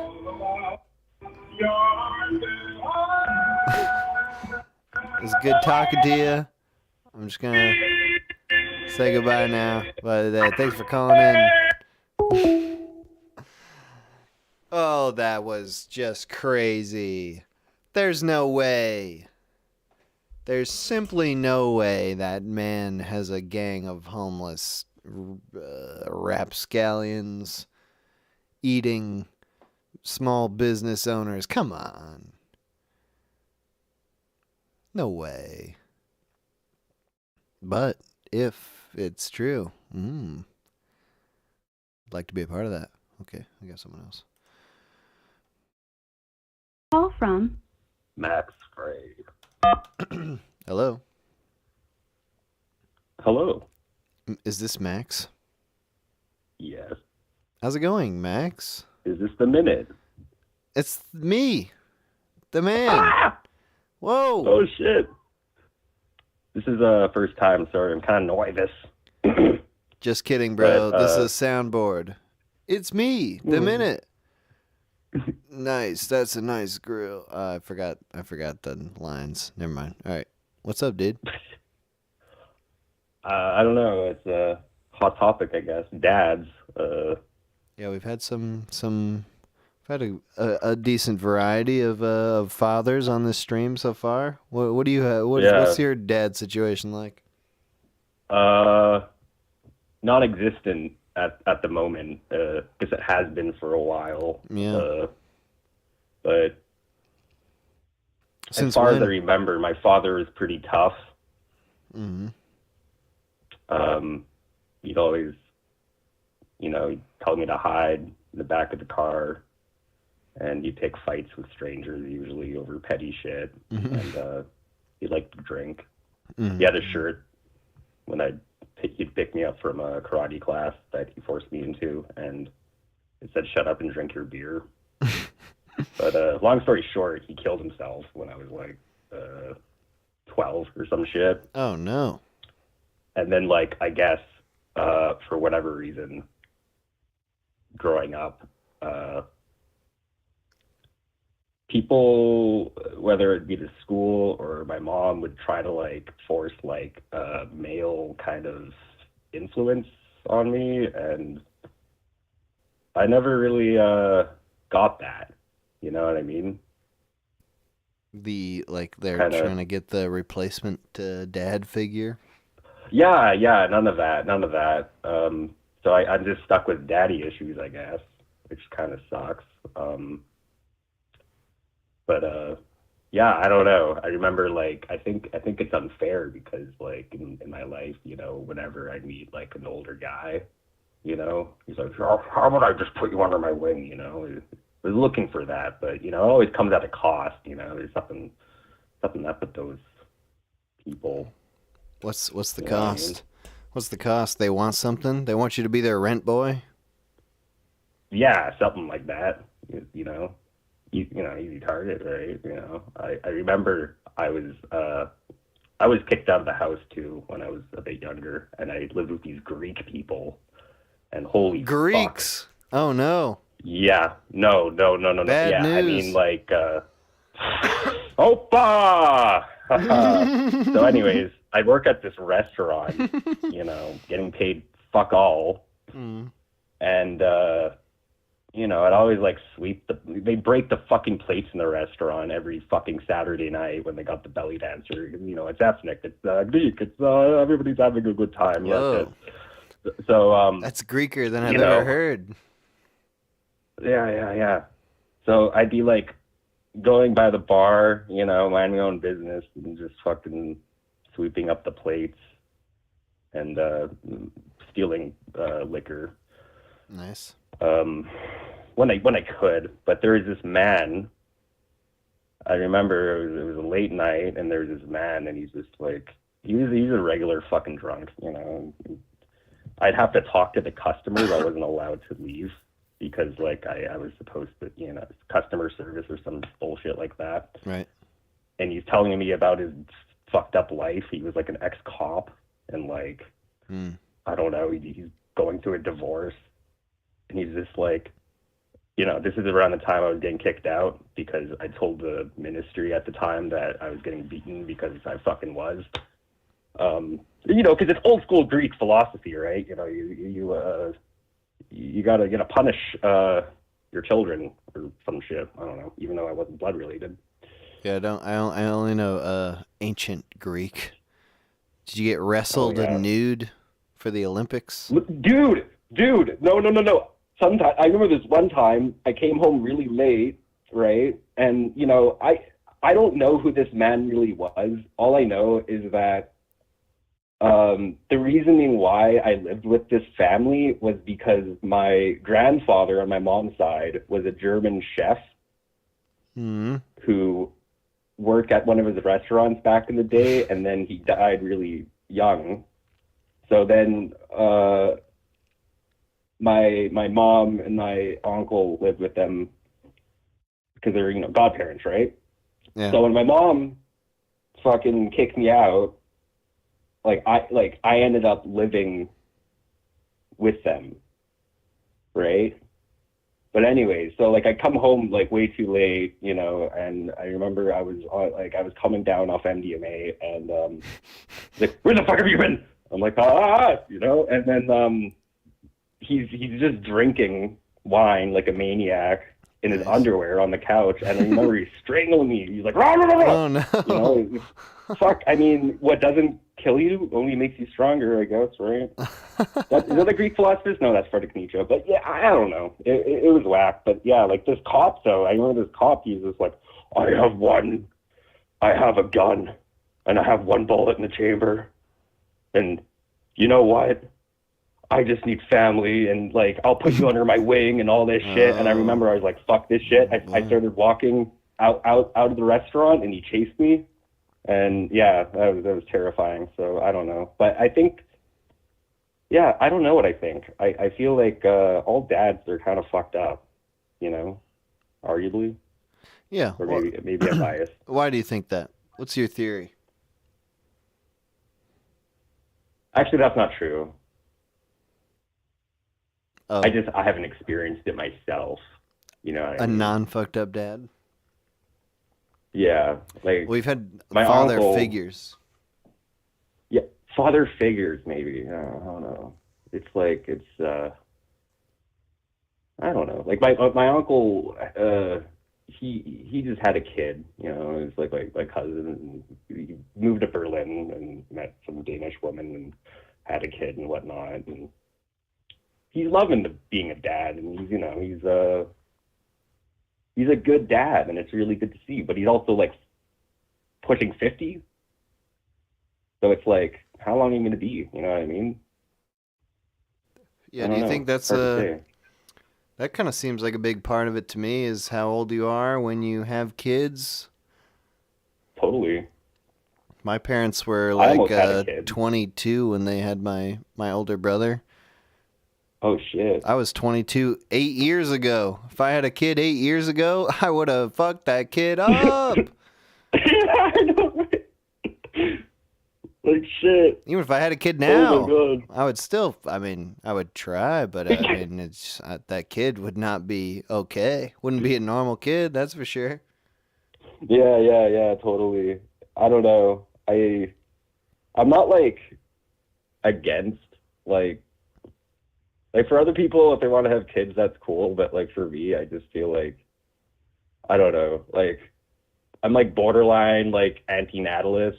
Like I just don't really see the point of bringing another life into this world. It's kind of fucked up. I mean, like slowly burning every day. I don't know. You're the first person who's on the show who confesses to the anti-natalist viewpoint. So now you've got to go into it. Yeah, but it's not like I'm gonna like push it on somebody. But you have to now. You brought it up. Oh no! You are the defender. Well, is it just you don't want to have a kid personally? Yeah. But I do believe with that state, like, it's just like if we all just stopped breeding, like the world would be a better place, or I don't fucking know. Or it wouldn't. What the fuck do I know? You know what I mean? I mean, you know what I think would happen? I think we have to have kids to spite the rich. Because the rich don't want to have kids, because they're they already got the great life and everything, like but they're gonna live forever. Like they're gonna the elite, they're gonna figure out how to be immortal so that they can live forever and rule over everybody for all the time. Whereas we got to have kids so that they can kill those people someday. And work. No, right? No, just kill. That's kill. That's why people used to have kids, so they can get fucking free labor, right? No, I want kids for murder at a later date. To avenge you? No, yes. That's exactly what it is. Avenge me, child. I was too cowardly to bomb the White House, but you can do it. Oh. No, I don't. And like you'll raise this child to like become a terrorist? Yes. Or is that your plan? Yes. Okay. No. I mean, how are you going to afford that though? I know, it's like you really had to pour all those resources into training and bombs. It's too much. You got what's that? The Chat GP or I don't know. Oh yeah. What about it? Also, I don't know. That can be my kid's dad. They can just chat. Do you think that could be a thing in the future, like a chat dad? Most likely. AI dad? Yeah. AI father figure? Totally. They aren't going to want anything from you. They don't want to have sex with you secretly or shoot you with their last bullet of their gun, whatever the hell that guy was talking about. I mean, like, I feel like, back in the day when people would just put their kids in front of, like, a TV, that was absurd, right? But now, like, maybe in the future, it's just like, okay, I'm leaving, going to work, just sit in front of ChatGPT, talk to it. You know what I mean? Ask it whatever you want. Learn about the secrets of the universe. Ask it about all the porn you could ever think of.